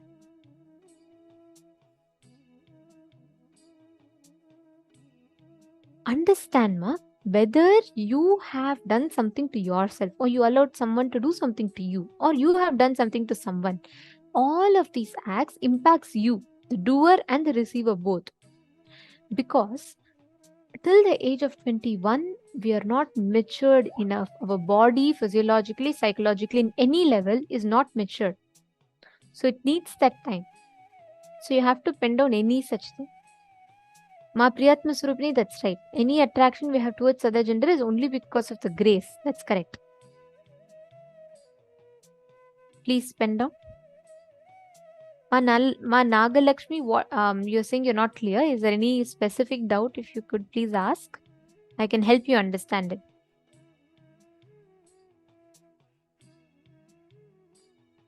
If you have a child and they're just growing up, somehow make them attend this one day. I always tell this because I feel like Swamiji has given me a golden childhood with just this one understanding.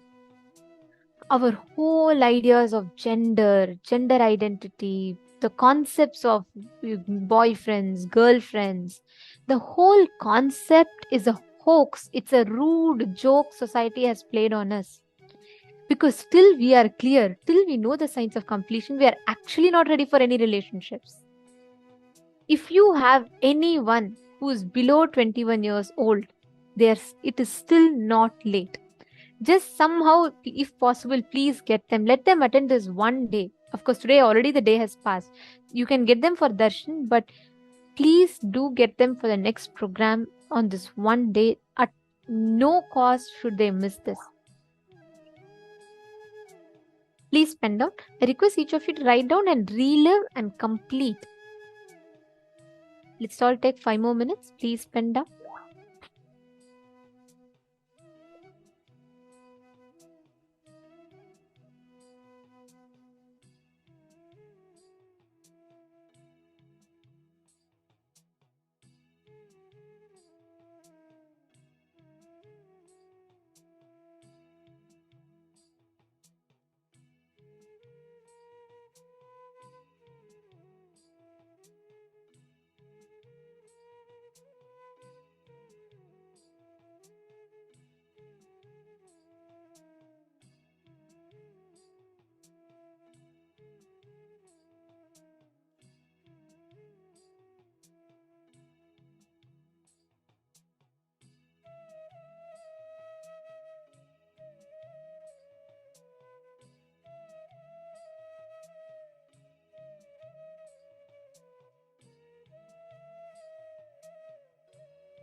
Yes, please relax.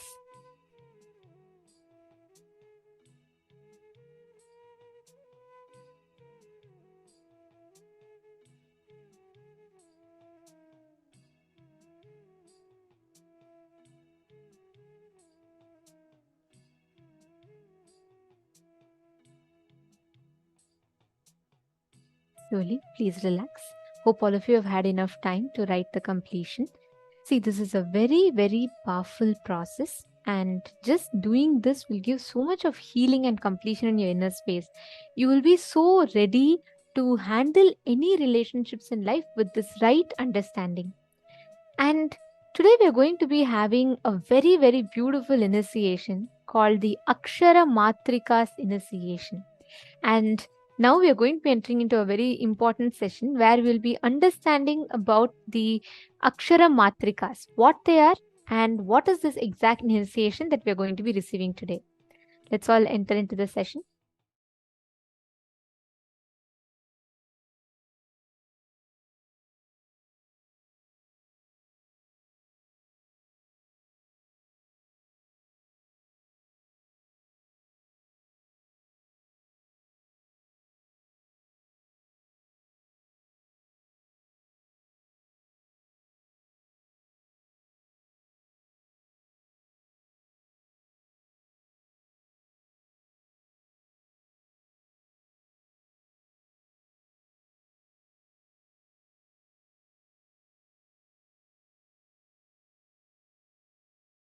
Same pattern leads to same disease in all persons.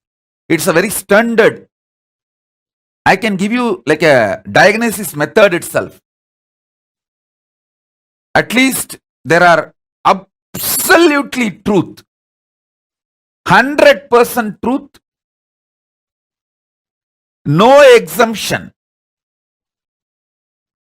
That kind of a clear description, the Hindu Materia Medica and the Hindu diagnosis method describes at least 400 pattern, 400 diseases.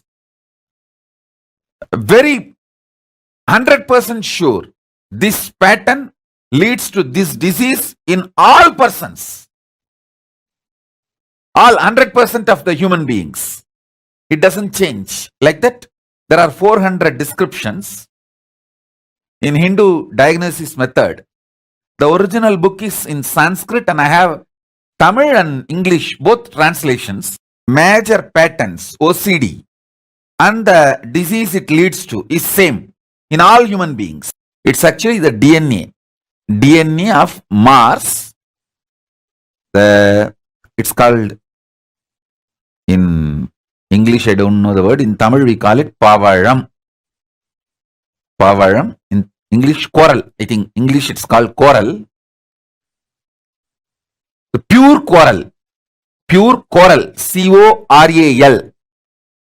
It is a DNA of Mangala Graha. The Mangala is called Mars in English. In Sanskrit we call him Mangala, and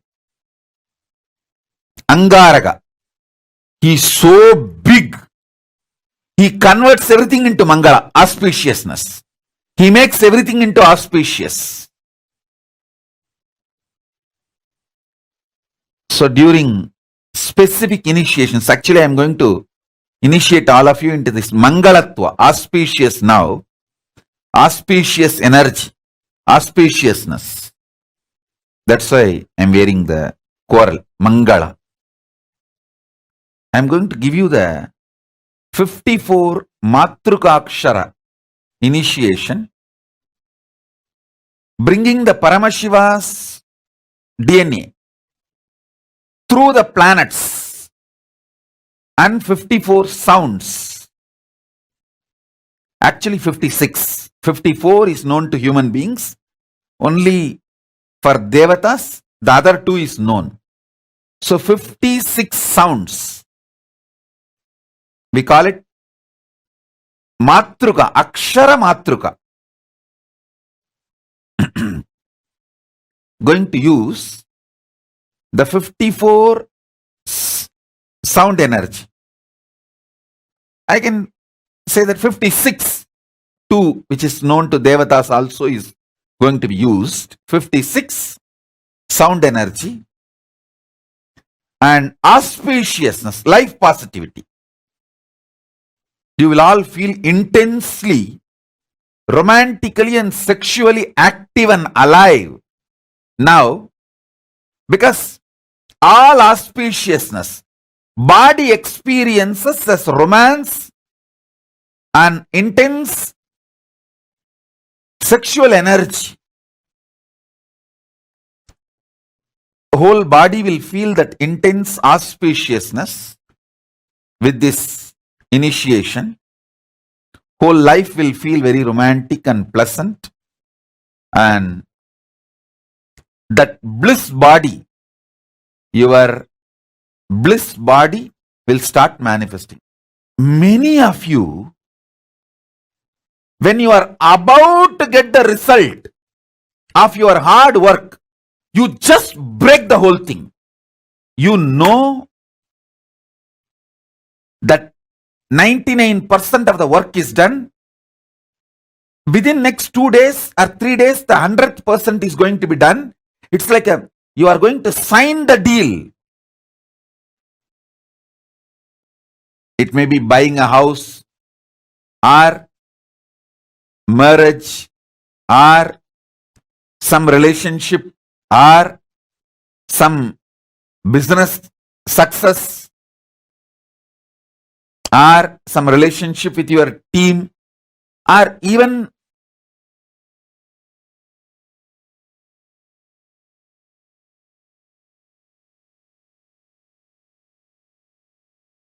things related to your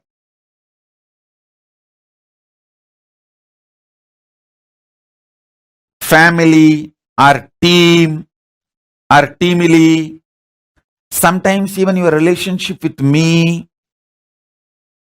You know you are in the last leg and you purposely break it. In Tamil we have a proverb, வெண்ண திரண்டு வரும்போது தாழியை உடைக்கிறது. Means you churn the butter.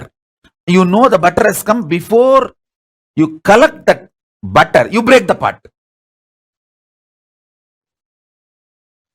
You knowingly do it. Many times you know. It is about to happen, but you break. How many of you understand you have that pattern? It's like a compulsive behavior. When your Muladhara, root center, tastes Paramashiva, you feel in your muscle memory orgasm, in your biomemory extreme romance, in your bioenergy high Kundalini Shakti. There are 56 primordial Moola Shabda. Moola Shabda means primordial sound, which is the foundation of Panini and the whole Sanskrit grammar. Listen. Mangala, life positivity, always enters into you as a romance and cosmic orgasm, as a sex energy. That's why I am wearing the pearl, DNA of moon, Chandra, and coral, DNA of Mangala, Mars.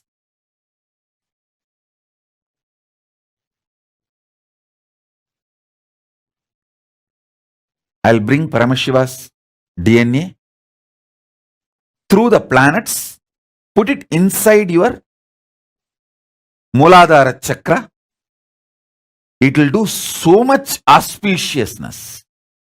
I tell you, first it will break that self-sabotaging pattern. How?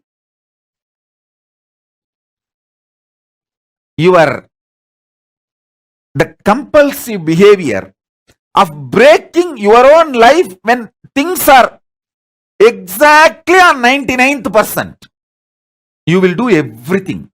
The 100%, that last is going to happen. Tomorrow you are going to sign, and today you will break it, knowingly. That self-sabotaging pattern gets removed when Mangala, the Mars energy, manifests in you. Mars energy manifests in you when Paramashiva's DNA is put in your root chakra, Muladhara Chakra. Which planet does self-sabotaging? Rahu does it. Rahu is the reason for that. If you worship Rahu, you will bless and you will tell, okay, I will not do that for you. You enjoy Guru and Shukra.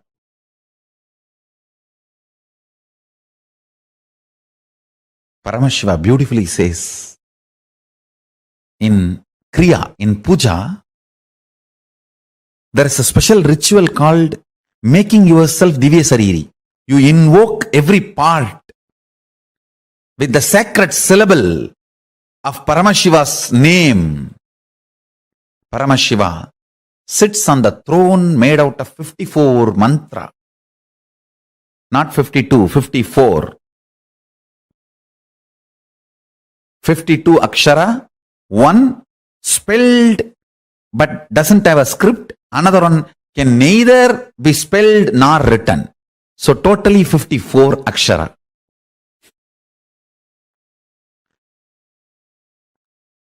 He sits on the throne which is made of these 54 Aksharas. And listen carefully.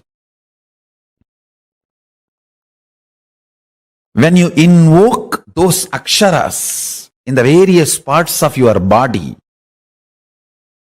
with the declaration, this part of the body, let it manifest Paramashiva and His glory, His state, space, powers and being and powerful cognitions. That part becomes Divya Sarira. If you do not feel pain during the multiple compound fracture, be guaranteed your body will not stink or rot or degrade when you leave the body. It will only be Jiva Samadhi. There will not be ordinary death. The body will not have any decay. Yoga Sarira doesn't decay. You become Divya Sarira.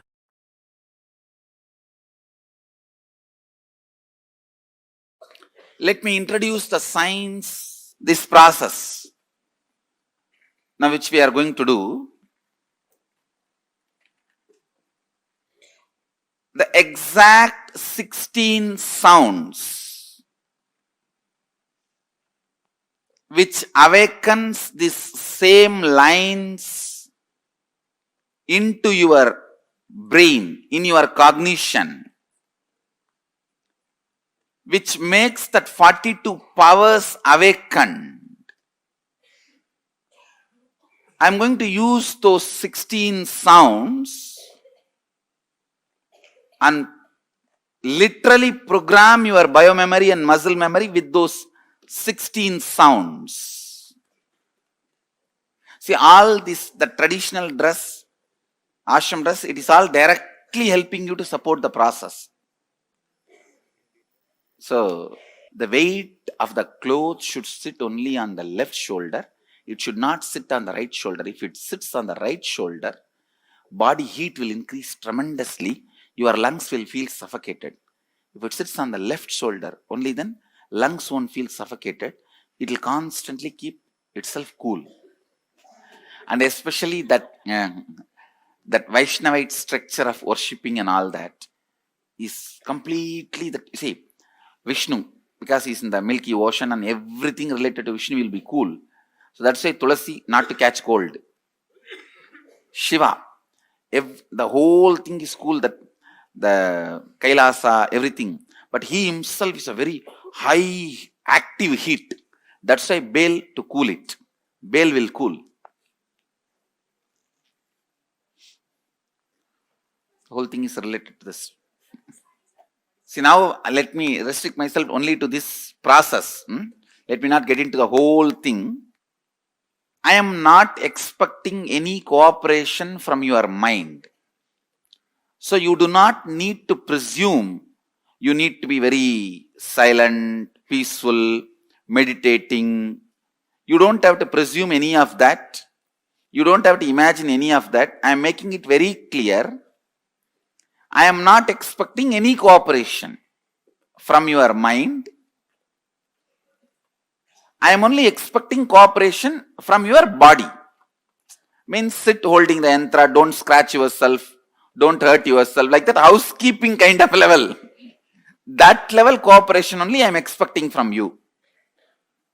Nothing more than that. If at all I expect any cooperation, it is all just simple housekeeping level, which you can physically do, which you can do it using your body. Nothing else is required. So you do not have to have any stress. I free you from all psychological demand. No psychological demand. And just be free. You are going to be spending some time sitting, like when you spend time rarely seeing the sunset, or sitting in your rose garden, or just sitting with the books, not even reading, seeing pictures. No, that is one of my hobby. I have beautiful photographic books of all the temples. Lot of temples, pictorial books. I'll be sitting and watching all those temples. So how you casually spend? I tell you, if you have your own library and your own garden, you have everything you need. The garden which you love, where you spend time, and the library which you love, where you spend time. So how you spend time there? Like that, just sit. You don't have to plan. And if you are tensed, okay, be tensed. If you are relaxed, okay, be relaxed. I am not expecting any psychological cooperation from you. And you don't have to presume that you are supposed to be in any specific way. When I am chanting those 16 syllables, you may feel the shooting pains in the body, which will be getting released. It's like the hot flash kind of a thing. But it will not give you any suffering. Don't worry. Don't be afraid. If you are having knee pain, suddenly you will see in the knee hot flash kind of a thing. A kind of a needle entering, or that kind of feelings, but it will disappear immediately. This 16 sounds, they are not even a described syllable. Please understand, it is not like a A, B. It is not like a defined separate letters. It will be like a. So it may be sometimes like a mixture of A and E, off. So it is a 16 sound, not 16 syllable actually. That's the truth. It's a 16 sound, not 16 syllable. So those sounds I am going to use very intensely. Those 16 sounds form the basis of your cognition. Listen. Your cognition of love, joy, insecurity, bliss, fear, good, bad, right, wrong, all that starts in your cognition. You see that all the things you cognize get triggered in your cognition with the 16 sounds.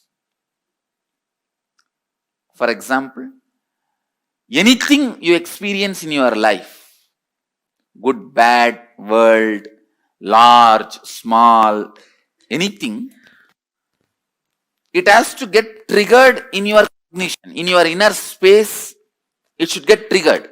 For example, the moment that I utter the sound, tiger, immediately some kind of a fear, mixed fear with insecurity, those, all that gets triggered the moment that form is triggered by this sound. So everything in your life gets triggered in your inner space only from this 16 sound. The mixture of this 16 sound is the source of all cognition in your life. All of you are able to understand what I am saying? So, I may be just cutting into many of your pains, pleasures, good, bad, right, wrong, into many of those things.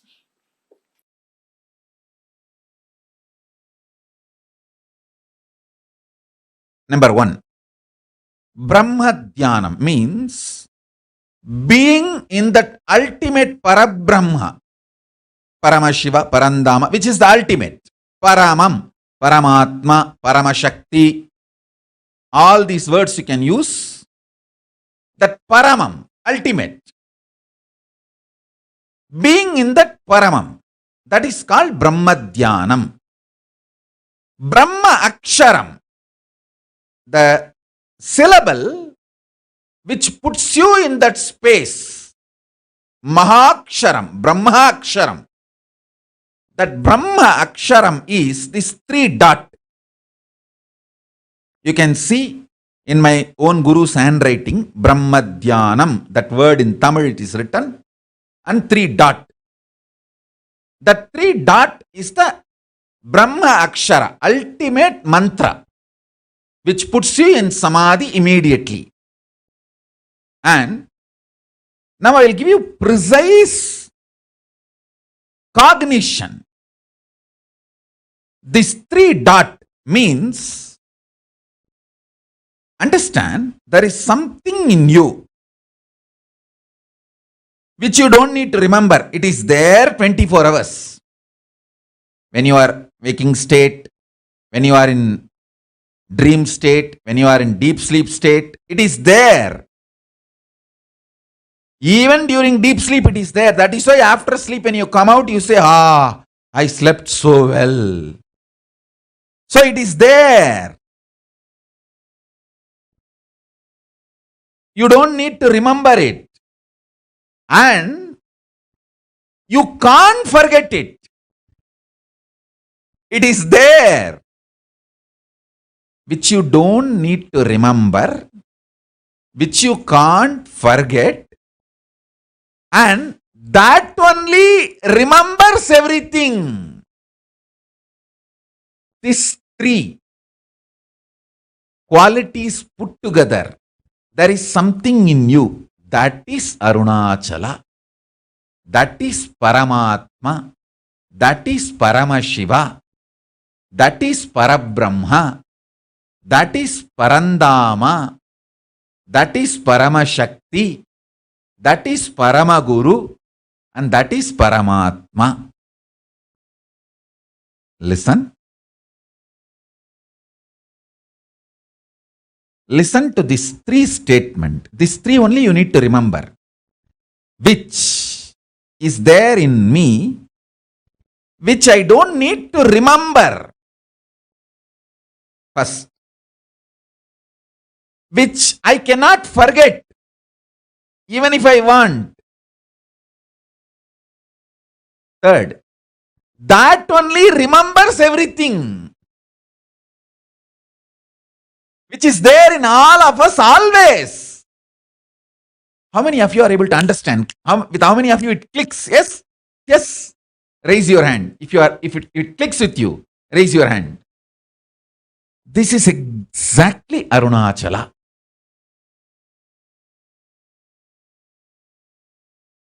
Remember that which cannot be remembered, cannot be forgotten, that only remembers everything. That is what is cognition. That is what is cognition. It is not faith. It is not belief. It is not idea. It just clicks. Sit and try to understand this. Yes, there is something in me. I don't need to remember. And I can't forget. And that only remembers me. Remembers everything. That is what is Arunachala. That is what is Paramatman. That is what is Parabrahman. That is what is Paramashiva. That is what is Parampurul. That is what is Paramashakti. That is what is Parabrahma, Parandama, Paramashiva, Paramashakti, Paramatma, Paramaguru. Sitting in that is Nirvikalpa Samadhi, Brahma Dhyanam.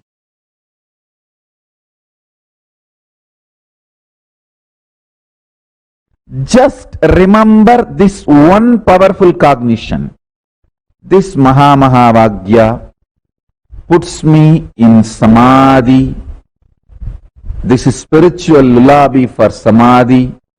And Suprabhatam, wake up song for Paramashiva in me. For Paramashiva to manifest. With this one spiritual powerful cognition, chant this Mahavagya. Om Nithyananda Paramashivoham. Om Nithyananda Paramashivoham. Om Nithyananda Paramashivoham. Om Nithyananda Paramashivoham. Om Nithyananda Paramashivoham.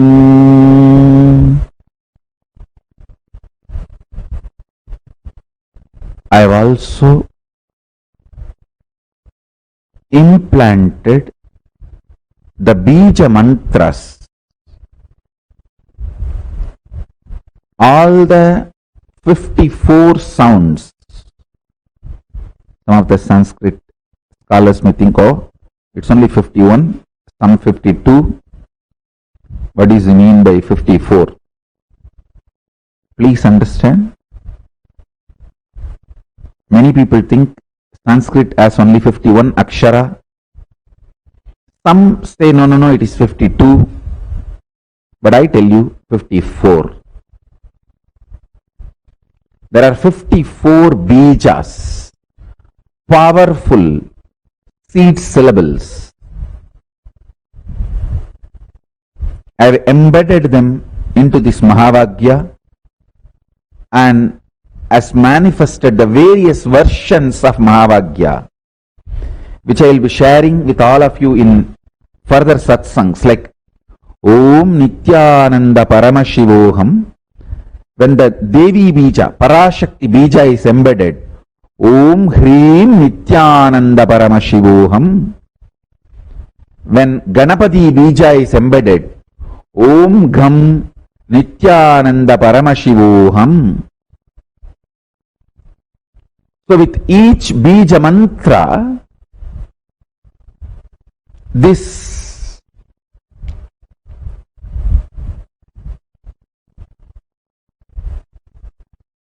Mahavagya can manifest various different powers intensely, immediately, just with the Mahapranava, Om. It can manifest everything with the specific bijas. It can manifest those specific manifestations immediately.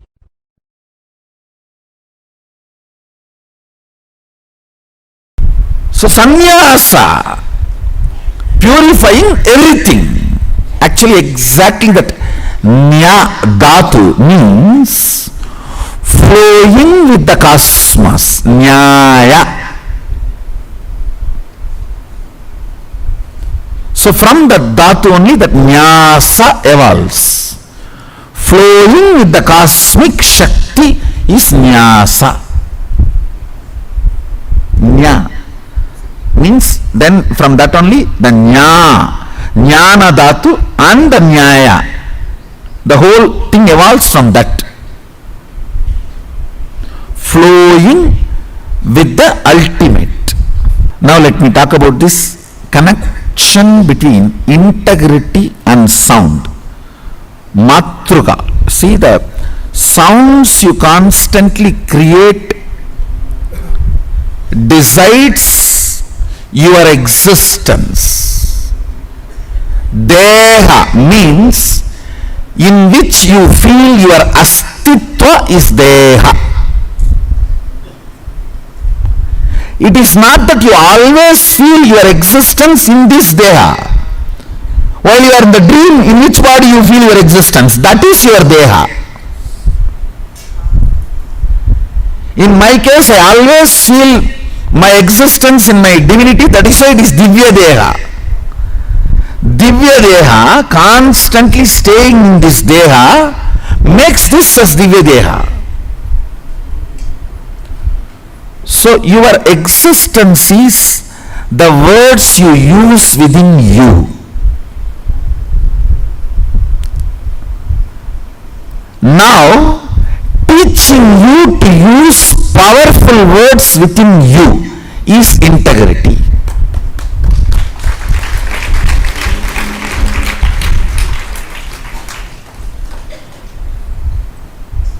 When I am teaching you to use powerful words within you, I am stopping all the pollution of Ganga. When I am installing these mantras into your body, I am just sending a heavy rain and flushing the whole Ganga of the past pollutions. Clear? When you think with the Agama software, anything you think will go on becoming reality, because the Ashtakanma Shaktis will start manifesting in you. Actually, today I gave a thorough compilation. Start as Vedanti, grow as Shaivagami, conclude as Shaktagami.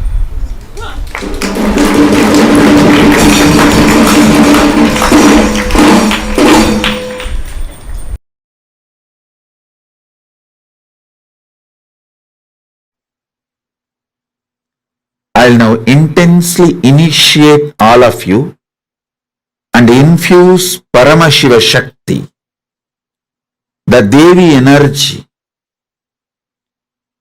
powerful feminine energy. Listen to this 5 initiation. 1. Life is all about Shakti, power, energy.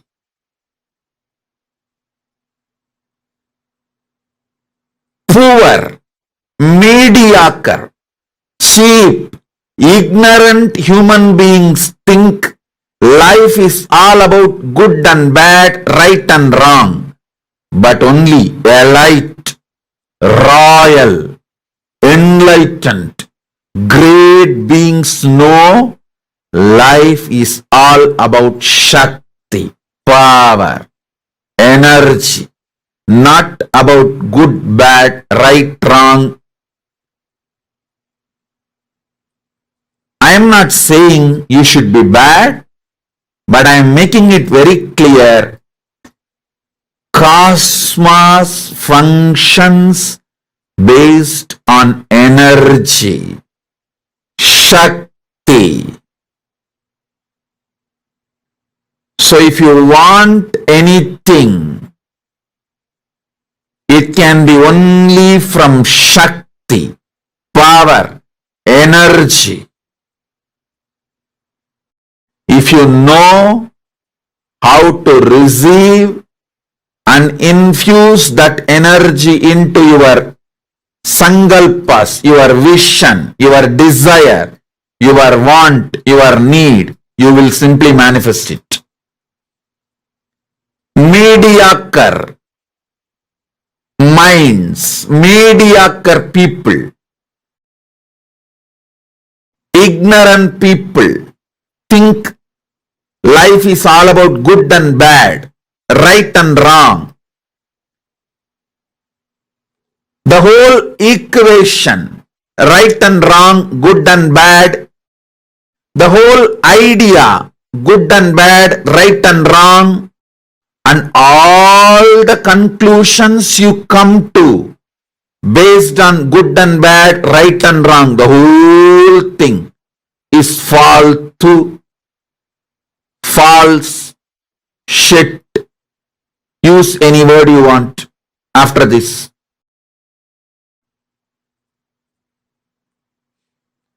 You can use all these words, faltu, false, fake, shit, whatever words you want.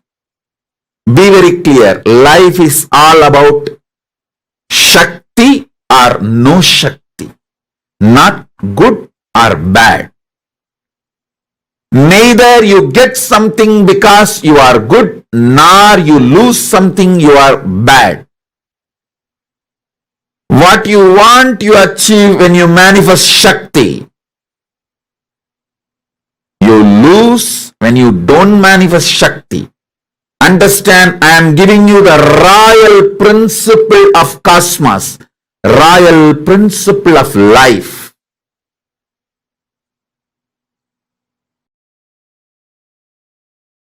First truth, first initiation. Life is all about Shakti. Second initiation. You have the possibility to manifest Supreme Shakti. Supreme Shakti has put her own seed inside you.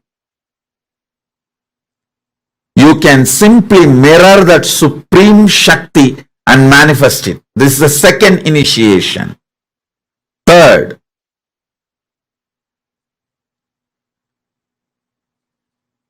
when that Supreme Shakti manifests, your values of good and bad, right and wrong will have cosmic maturity. Listen. Cosmic maturity will be infused into your good and bad, right and wrong. You may think giving a piece of burger to a poor man is good, but cosmically killing an animal and taking the meat out of that animal for food is wrong. So what you think as good cosmically will be wrong. You will have this maturity only when Shakti is infused in you.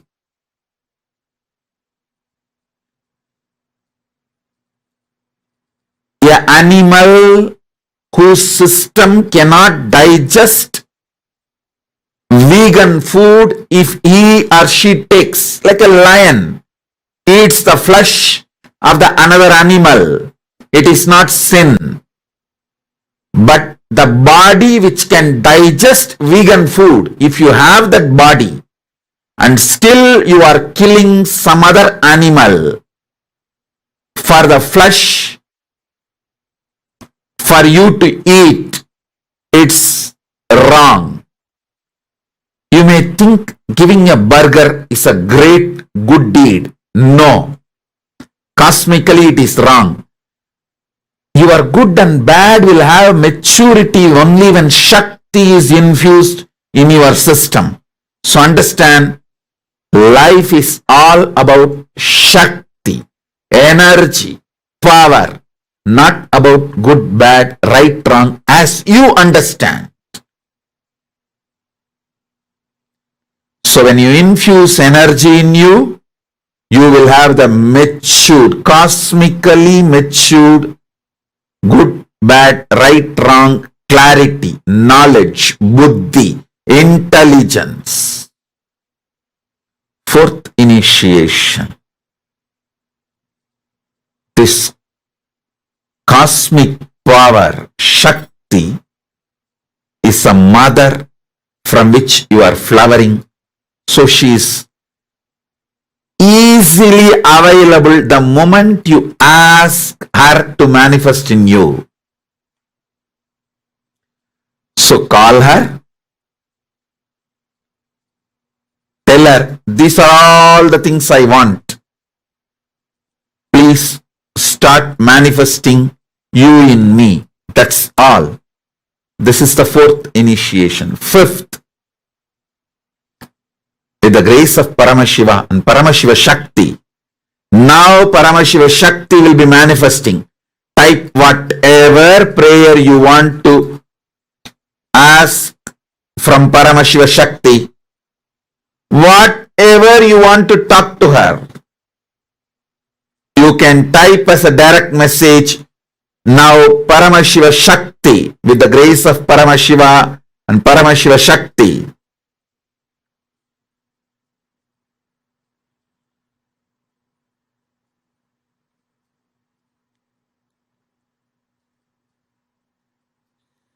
Paramashiva Shakti will manifest now. Om, Om, Om, Om, Om.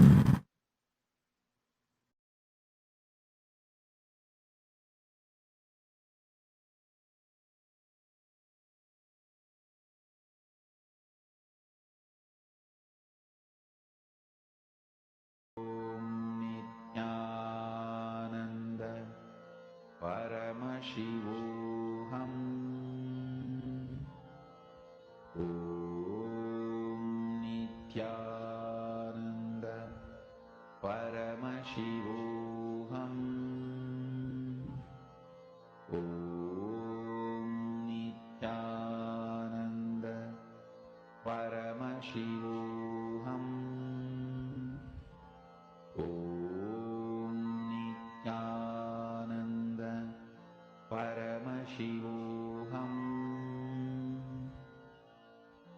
Om Nithyananda Paramashivoham.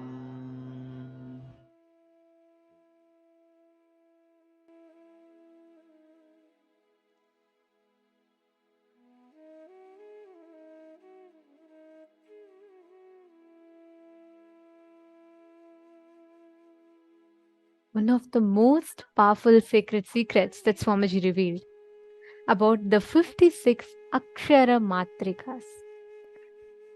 Each of us have so many different patterns, cognitions, the wrong cognitions, the permutation, combinations of, or I should say misconceptions of what we call as right or wrong, like what Swamiji was revealing. But this particular process is going to be working directly on the root center level, completely liberating you from all the different cognitions, the incompletions, the immature ideas you carry about you, and gives you the experience of cosmic oneness, the union with the whole universe, the whole Brahmanda.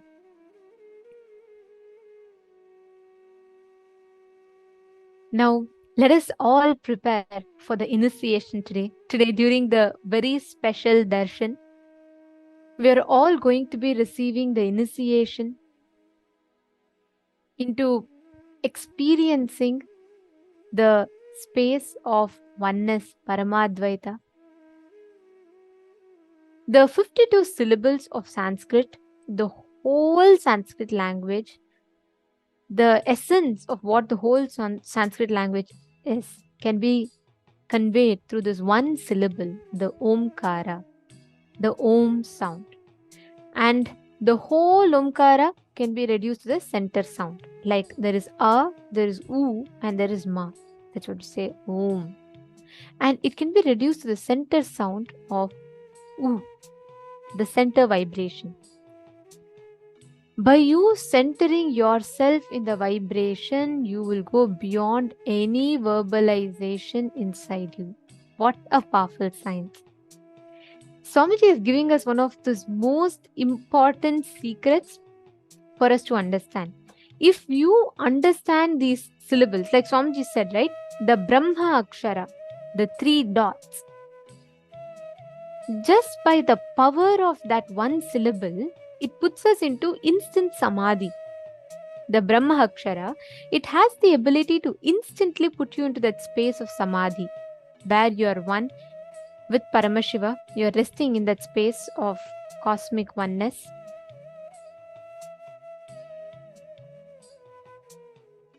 Established in that restful awareness. Like Swamiji said, Swamiji's that Brahma Akshara, when Swamiji uttered that, Swamiji's whole being will just fall into samadhi.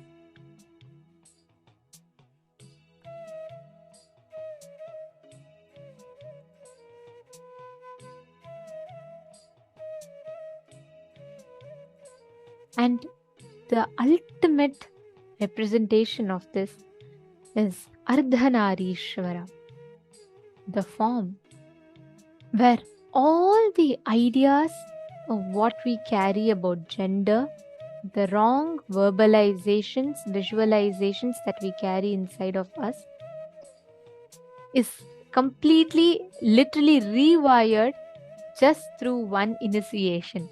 Today, all of us are going to be receiving this very initiation. We are going to be receiving the Diksha with the 56 Akshara Matrikas, the 56 sacred syllables.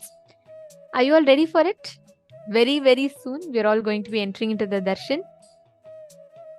Yeah. Actually, I'm even more excited because today we are going to be having the darshan of Bhagavan Mahaganapati also, like where Swamiji is going to be gracing us and showering us, where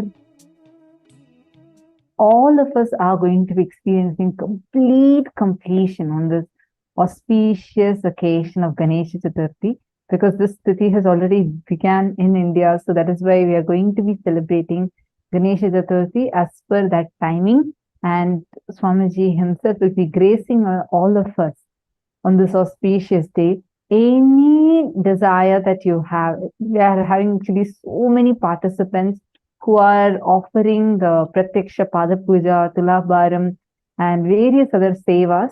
And I think the sevas are parallelly happening as we are talking to you all here. And we are also having a lot of participants who are who have offered these sevas and are going to be blessed, showered by Mahaganapati to the Nijavatara as our beloved Swamiji. And you will see how any obstacles that you have in any of your desires, anything that you were wanting to manifest but you could not, like all those obstacles would just disappear and you would be showered like much, much, much more than what you have even asked for. So get ready. This season, all the participants are really, really, really blessed. We all had the celebration of Krishna Janmashtami with Swamiji, and then now we are having Ganesh Chaturthi celebrations, everything within just this one season. And I see like everyone just enjoying. The season has been so celebratory and just enjoying with Swamiji. celebrating with Swamiji. How has it been for all of you?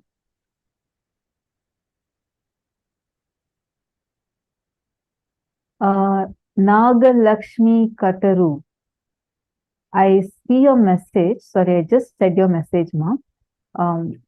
One thing, it will directly affect the child's consciousness, and it will be a deep wound and a scar in that child also. So that child also needs to experience deep completion. Ma Nagalakshmi Kataru. Sorry, I hope I'm getting your name right. If you're able to hear me, please could you wave your hands?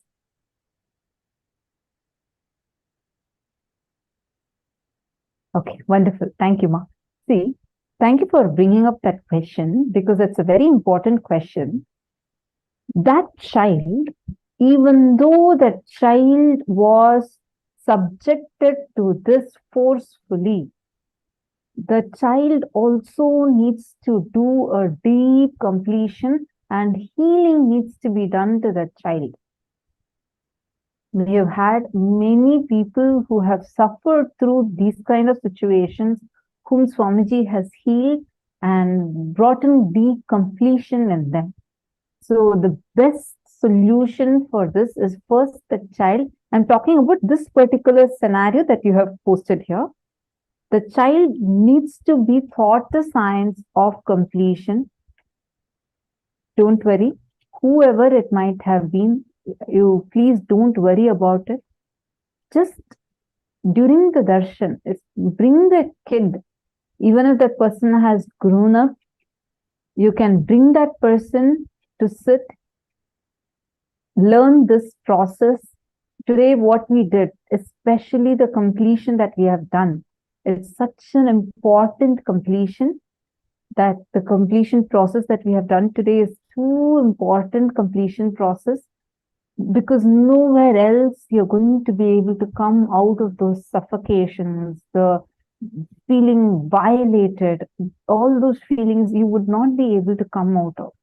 We have so many celebrities who have literally achieved so much success in their life, but these scars that have been caused in their childhood is still sitting inside them, stinging inside them. I see quite often, whether it's in the news or in the interviews, how they all share about how these kind of situations from the past is literally haunting them till date, despite of what they have achieved as success outside. So don't worry. First thing I want to tell you, you're in the right place. Now that you're learning this science, whoever this person might be, whether this person is you or someone very close to your heart, that person needs to be taught the science of self-completion, needs to go through self-completion first, and the completion that we did today, whether it's about the gender identity, as well as the completion we did about whether exploring one's, letting someone else explore their body or exploring the other person's body before the age of 21. That completion needs to be done. And they need to attend, at least make sure somehow that person attends 3 times at least this particular program. Swamiji has opened it for free. This same day, today's topic, the same theme comes in every season. So let them attend this particular day at least and not miss even a single session. It's personally tailored for each of us, so that we can come out of all those patterns, suffocations and sufferings that we have deep inside us. And I request you to get that person to sit, watch this program and do the completion, and come get that person for the darshan. During the darshan, you can write to Swamiji to get healed out of it. Swamiji himself will bless and heal that person, and let them attend the program, feeling connection with Swamiji, connecting to Swamiji, and Swamiji healing that will only remove that deep suffering which will be sitting in the child very, very, very deeply. Actually, I feel that way. Being in Gurukul is the biggest boon.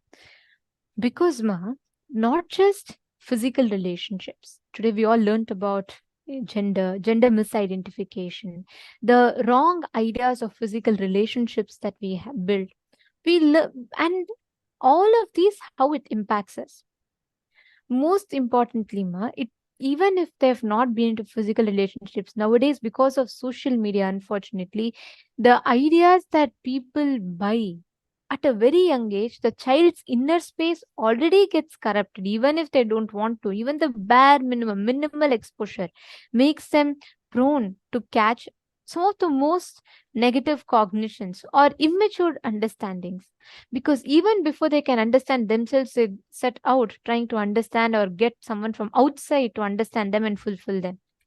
So always, firstly, like she was sharing, doing this completion, if possible, if any of you have your grandchildren, children, anybody who is below 21 years old, they're just getting into relationships, they're just getting married, gifting them today's initiation is the best thing you can do to their lives. Understand all the wounds that the society creates in our inner space, all the toxification that happens in our inner space, the confusion related to gender, all the misdiagnosis of gender, misunderstandings and suffocations of gender that society puts into us. It is with just this one completion, one science Swamiji has taught us, we can literally liberate the whole world. Anybody who is suffering with these. That's why every time when on this particular day, I always feel like we should just go to the maximum number of people somewhere and somehow just give this one science to people. If this is gifted, the women who go through domestic abuse or the broken marriages, failing marriages, increasing divorce rates, breakups, all these things can completely get healed. Swamiji tells the moment you realize you're not half, you are complete. You will stop trying to manipulate the other person on the outside. You will stop trying to gain power over the other person on the outside to feel complete inside yourself. This conscious alchemy is what Ardhanareeshwara represents. This powerful principle is what Ardhanareeshwara represents. And today, all of us are going to be also receiving this powerful initiation. So it's a very, very, very powerful initiation. Do not miss. And if you have any children, grandchildren who unfortunately couldn't make it to today, please do take time, invite them right now. The darshan is starting very, very shortly. Let them not miss today's initiation. It is something too powerful. So please take a few minutes and invite all your friends, family, near and dear ones, all your loved ones. Let them all come, receive today's initiation. And I request all of you to please settle down. Please sit in front of the camera. Today is such a big blessing that we have. Like this, actually, every single day. That's why the darshans are too important. And now it's actually already time. All of us are going to be entering into the darshan very, very, very shortly. Please get ready now. You can please invite as many people as possible right away, because so that they don't miss out on the darshan. Let's chant the Dhyana Shloka. Meditating on the form of Ardhanareeshwara. The form, as Swamiji beautifully explained in his own words, the very form of Paramashiva, where Paramashiva, Paramashiva Shakti merge into one form, representing the ultimate superconscious alchemy that happens inside a human being. The unification, the merging, the oneness of Paramashiva and Paramashiva Shakti represents that ultimate superconscious mutation that happens into every single being. So as we're all preparing for the darshan, I request all the participants, if any of you need to get your mirror, Kristashila for getting it energized, please bring them. Today, as we all have been manifesting this power, Swamiji himself will be energizing the Kristashila or any alchemy products. So please take a few minutes, bring them and keep it ready. Yes. Now, let us all chant the Dhyana Shloka, the sacred mantras that describes the form of Ardhanareeshwara.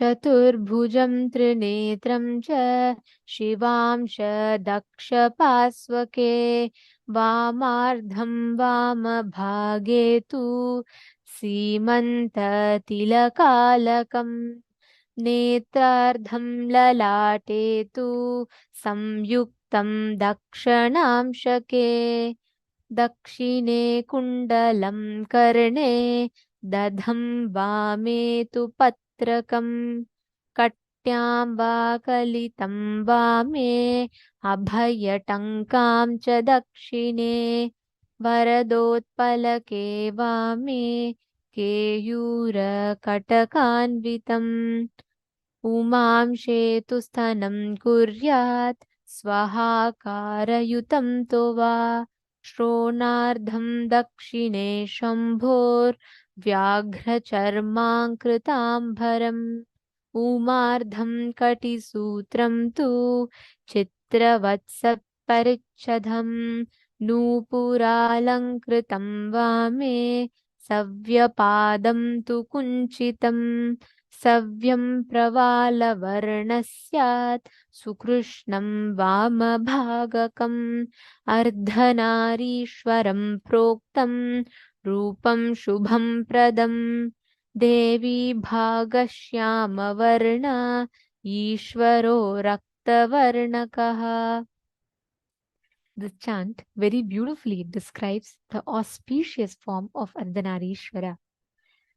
It goes on to say, the right side of the Murti is Paramashiva, the left side is Parvati, Paramashiva Shakti. On the right side, Paramashiva is with reddish color body, with Chata Juta, with Ganga and the crescent moon. He has half an eye on his forehead and is wearing earrings. He is wearing the tiger skin on his body. On the left side, Parvati, Parameshwari, Parashakti, with a blackish color body, with tilak, curly hair falling on her forehead, is having beautiful big earrings. And the deity is having the left breast, which is visible. Totally, there are 4 hands. Paramashiva is gracing with natural hand, Abhayahasta, holding the tankam on his Paramahasta. Parvati is gracing with the Varadahasta and holding the lotus flower on her second hand, the Paramahasta. Paramashiva's right leg was a little bent, while Devi's left leg was decorated with jewelry. This way, Ardhanareeshwara form is ever gracing. It brings auspiciousness to the whole world that beholds their form.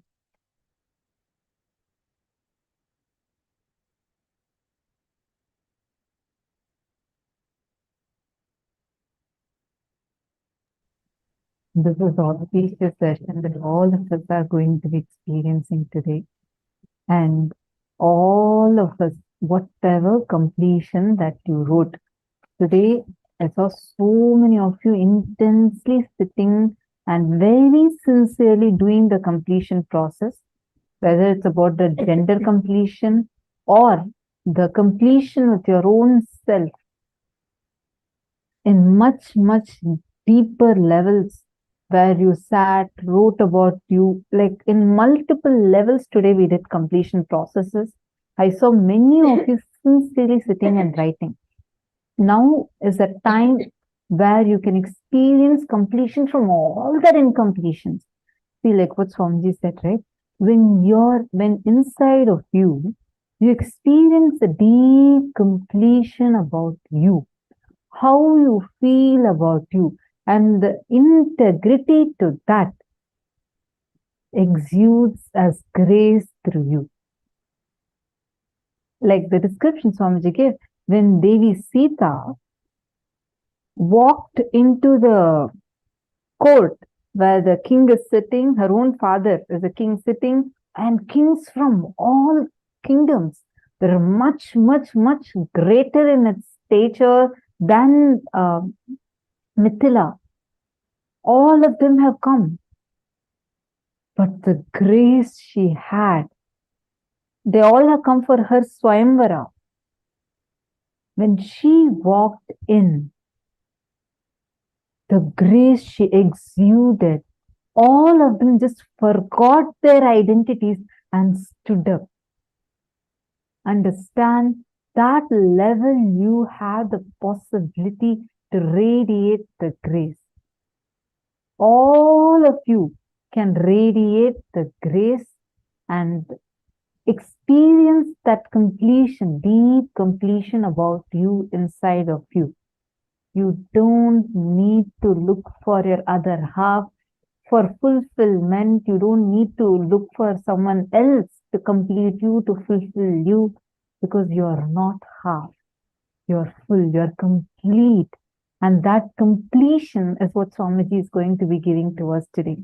So that even the relationships that you enter into will not be situationships anymore, but actual real relationships where both of you can help each other and mutually help each other to experience the Paramashivatva, and experience the bliss that exudes out of that Paramashiva state.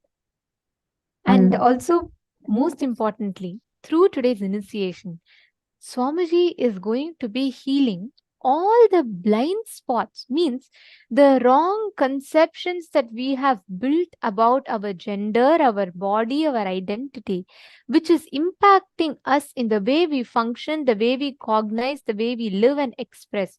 Swamiji will be healing all those aspects today. It is only Hinduism that gives so much completion, such in-depth understanding. Today, every one of you that attended the full day program, understand you have benefited from one of the greatest gifts. Only an avatar who is beyond genders, who is beyond any human level identification can give us a science as authentic as it is. Like Swamiji was beautifully revealing in one of the satsangs in 2013, Swamiji tells this a very beautiful one. The whole Kama Sutras that all the Grahasthas follow, right? The whole Kama Sutra was actually revealed by a sannyasi. Vatsyayana reveals it. It's a very beautiful happening. He leaves his home when he's young. He meditates. He experiences enlightenment and he comes back as an enlightened being. He comes back home. And his mother he asks his mother to test him. If he's enlightened, she can ask any questions. So his mother says, okay, surely the one subject you'll have no knowledge about is about anything to do with physical relationships, sex, or anything. You will not have any knowledge about that because you're a brahmachari, you're a sannyasi. So if you can tell me about that. Vatsyayana, Rishi Vatsyayana, he reveals this whole Kama Sutra to his mother. And he reveals such a profound, in-depth science. To this day, people are not able to comprehend it fully. What a depth, what an experience, what a consciously matured being he must have been to be able to deliver that such a profound science. He tells how you can experience enlightenment even through physical relationships. Understand, only an avatar, an enlightened being who is beyond any gender-related identifications, identity, can give us the true knowledge of fulfillment. The whole concept of searching for your better half, unfortunately, ends up becoming the bitter half, is because we all try to get that fulfillment from outside, like Swamiji was revealing. And today, through this one initiation, Swamiji will be healing all those wounds that we have unconsciously, consciously, knowingly or unknowingly built inside of us.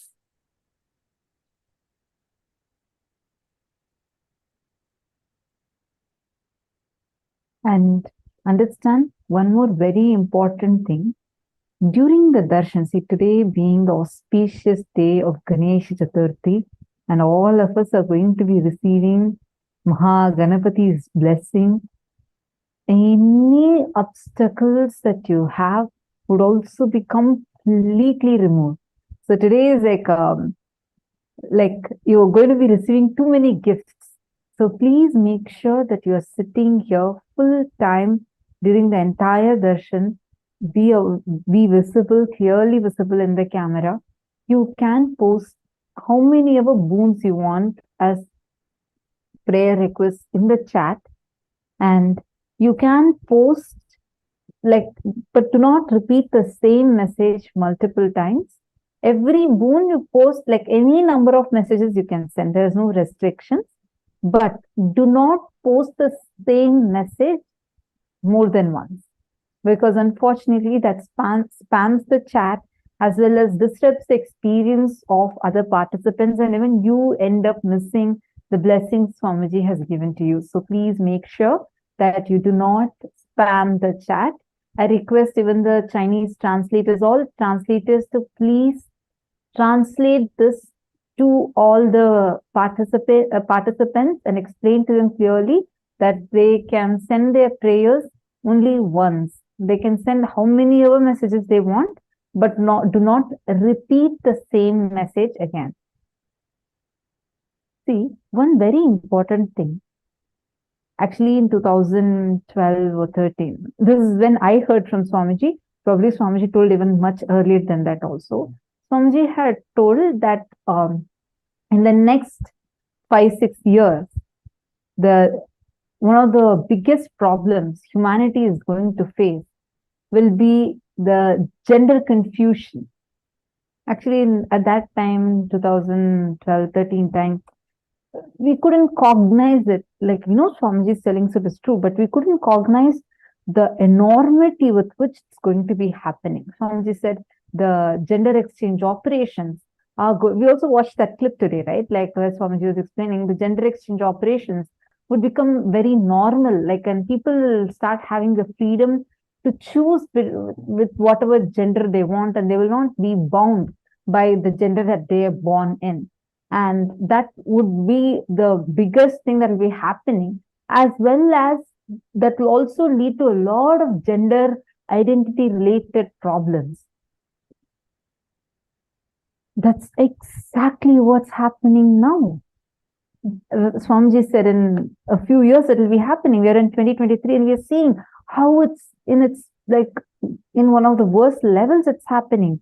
There's almost the world itself feels like pretty divided into two groups. One is for them and one is against them, but mostly both sides operating with deep unconsciousness, powerlessness, and trying to prove that they are right, or trying to confine that no, you see this, you only belong to this category.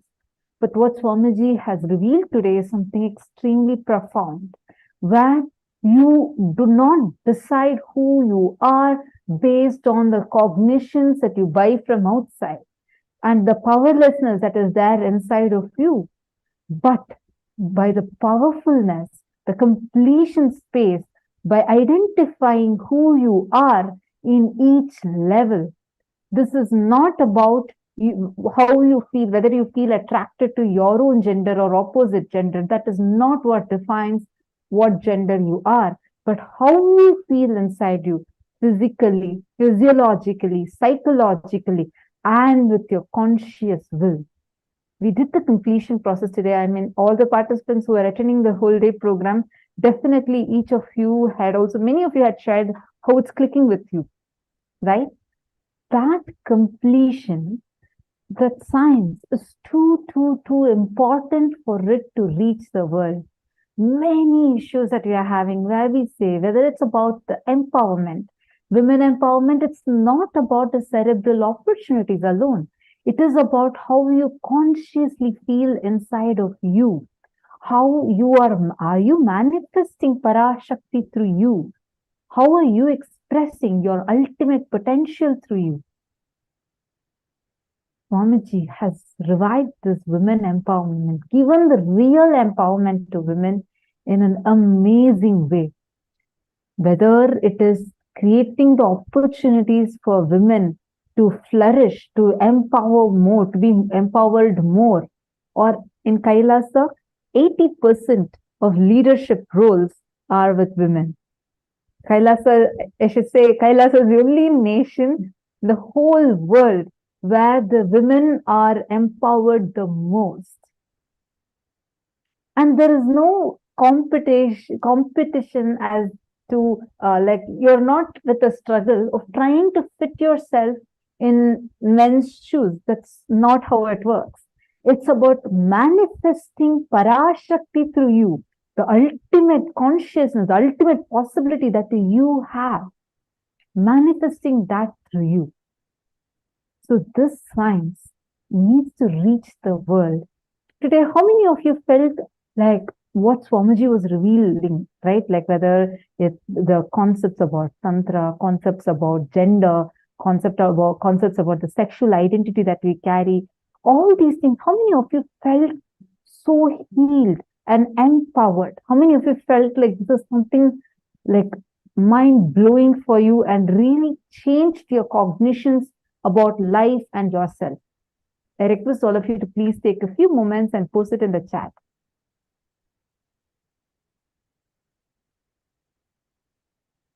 Please take a few minutes and all of you post it in the chat and how you felt the difference when you are learning these. Ma Christina Shanot. See, today during the darshan, offer your prayer to Swamiji Ma. Don't worry. Today you have come in the right time, to the right place, to the right person, the right being who can simply help you heal from all these problems. Today during darshan, and especially today on this auspicious occasion, already in India the Ganesh Chaturthi has begun. The Ganesh Chaturthi Tithi has started, and the Kailasas around the world have started the celebrations. So today during darshan, any prayer you all ask, please understand, not just related to gender or relationships, any prayer. Today, Vignaharta, Maha Ganapati, who is remover of all obstacles, and Ardhanareeshwara, the ultimate cosmic manifestation of Paramashiva and Paramashiva Shakti, are all happening. So it's a very, very, very powerful darshan. So if each of you could post all the prayers, anywhere you're stuck, somewhere something is not moving, and any vigna, any obstacles that you're experiencing, when Swamiji comes, post all your prayers and you will see each prayer will be attended to and you will receive the blessing. So Ma Christina Shanal, post your prayer to Swamiji, request Swamiji's blessings, and Swamiji will take care. Okay, you're here at the right place at the right time with the right person. And Ma Christina, sit and do that completion that we learned today. I understand, I read your message. Don't worry. See, do the completion process. You yourself would have, no, you don't have to be sorry about posting this. Don't worry. You can directly post it to Swamiji. I understand what you must be going through, but directly you could post it to Swamiji and receive the blessings and do the completion process. The completion process that you learned today would really help you to come out of the struggle, because first you would start experiencing deep healing and completion within you.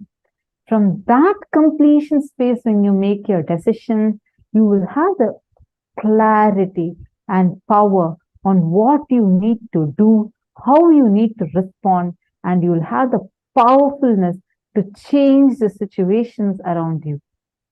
So if you had missed the sessions today, we highly recommend you to please attend the upcoming season.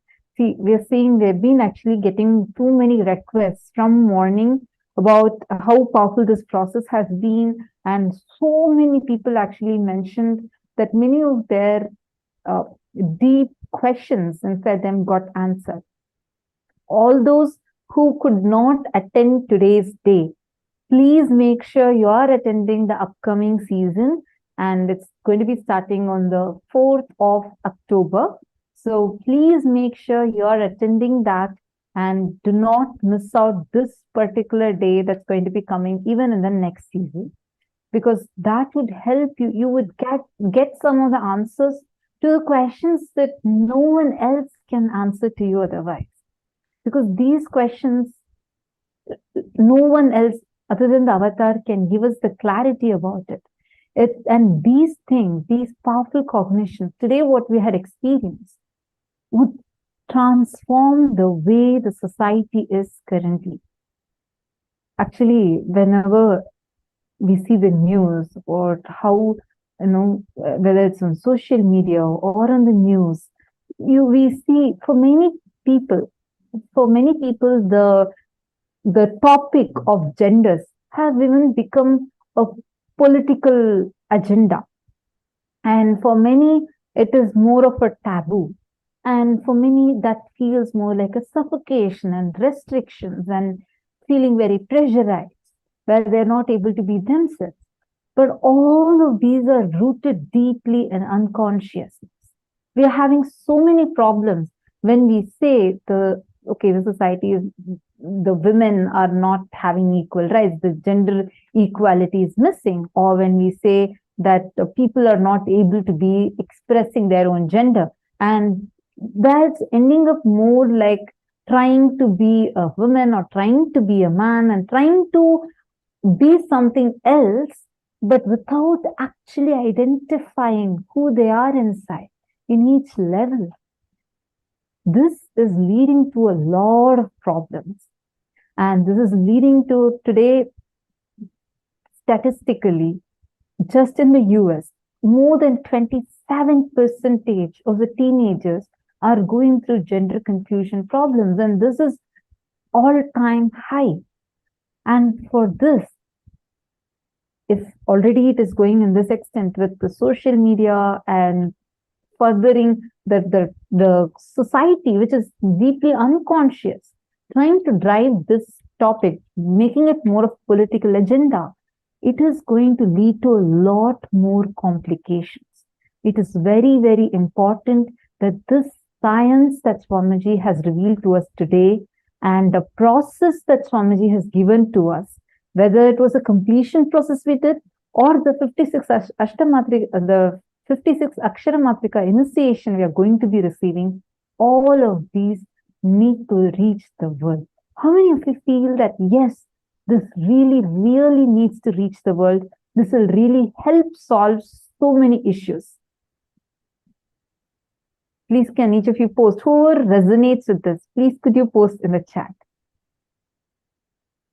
How many of you are seeing that there are a lot of these gender-related issues that are happening in today's society, and the gender confusions that are happening, and you don't know what stance to even take, what is right, what is wrong, and you see like feeling that something wrong is only happening, or feeling, no, this is the right thing, but people are doing wrong to them, or whatever powerlessness you might be going through.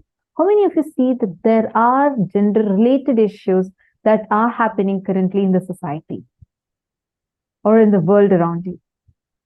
Please take a moment and you can put yes in the chat. Yes, so many people putting yes. So now, how many of you feel, and how do you feel that this, what you learned today, this science that Swamiji has given to us, whether the cognition about 11 genders or the cognitions about how to diagnose your gender and how to experience completion with you, and how in all your 4 levels, not that everything needs to be the same, but whether it's in your physical, physiological, psychological, or the conscious level, in all of these 4, you need to be integrated to what you feel about you and the science of completion. How many of you feel this would transform the society and resolve all these issues that we are facing currently? Madonna is saying, yes, it resonates with me. Almost everyone I know is confused with their gender. Most of them don't even know. So true. Actually, we are having there's a lot of issues that are happening currently. Like whenever we read the news or when we see that there are people being persecuted because of it. Understand, Hinduism stands for 11 genders, and it's only Kailasa where all the 11 genders are given the equal rights. And not just human beings, but all beings are treated equally. And the fundamental amendment in the constitution of Kailasa is where each being is given the right to treat himself as Paramashiva and treat others as Paramashiva. And every one of you, I request all of you to take a few minutes, share this to at least your near and dear ones, immediate first circle in the next 5 minutes or 10 minutes, whomever you can invite. Bring them, because attending today's, just having the darshan today will bring so much of healing internally to so many people. So take a few minutes. I request all the participants to just take 5 to 10 minutes and invite all your friends, family members to receive this darshan, especially on this auspicious occasion of Ganesha Chaturthi starting, and as we're all receiving the darshan of Ardhanareeshwara, Mahaganapati, all at the same time. It's an extremely powerful and most auspicious time. And can I please request all the participants to please settle down in front of the camera for the darshan? I still see that there are many participants who are not completely settled in front of the camera. I request all the participants to please ensure you're visible in the camera. And at the same time, for those of you that requested the alchemy product, you can get your alchemy products energized today. Please take the mirror. You can keep the mirror and turmeric powder, sandalwood powder, basma, any of these powders in front of the camera. Make sure you are visible in the camera along with the mirror. So Swamiji will be seeing, and Swamiji himself will be energizing these alchemy products. I request all the participants to please settle down. Please come.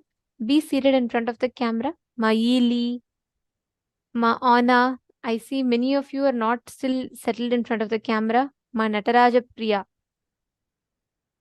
Ma Nataraja Priya, Ma Hongzu, Ma Jnana Swarupini. Can I please request all of you to settle down? And beginning from now, the digital securities will be moving all of you that are not in front of the camera into the waiting room. And if anyone is not, if your camera is on, but you're not visible in the camera also, we will have to be moving you to the waiting room. So I request all of you to please settle down. Yes. Make sure you're visible in the camera. Sit in a well-lit place. And make sure that you are connected and you're not having any virtual background. Your camera is on consistently. Yes, thank you. And I also see a lot of Chinese participants posting your blessings request now itself. Please do wait. Right after darshan starts, all of you can start posting, and Swamiji himself will be seeing each of your messages and he'll be blessing. So please do post only after Swamiji comes. I'm just seeing a lot of messages in this room. I think so many of you have posted your clicks in FJP Intentions Female Room. It's so nice to see. Yes, so many of you have posted about how the gender confusion is affecting current society and how it is so important for this science that Swamiji has revealed to reach the world. That is really, really true, and it is very important. And as all of you have posted, it is necessary. It's like a real necessary for people to understand this. That is why Swamiji has made the 21 days. Every single day, if you see, it's such important things that Swamiji has packaged and gifted to us and made it available for free till this Vijayadashami. So all of you can use this opportunity, really reach out to people and share with people. All those who, some of you had mentioned, right, that some of your friends are also going through this process. Learn how to enrich them. Talk to them in their listening. And you would see how it will really transform their lives and also help you. Now it's time.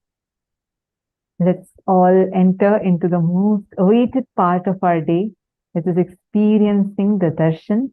And on this auspicious day of Ganesha Chaturthi, let us all get ready to experience the darshan, and with all our obstacles to be removed, please sit with your head, neck and spine in a straight line. Close your eyes. enter into a deep meditative state and start chanting the Mahavakya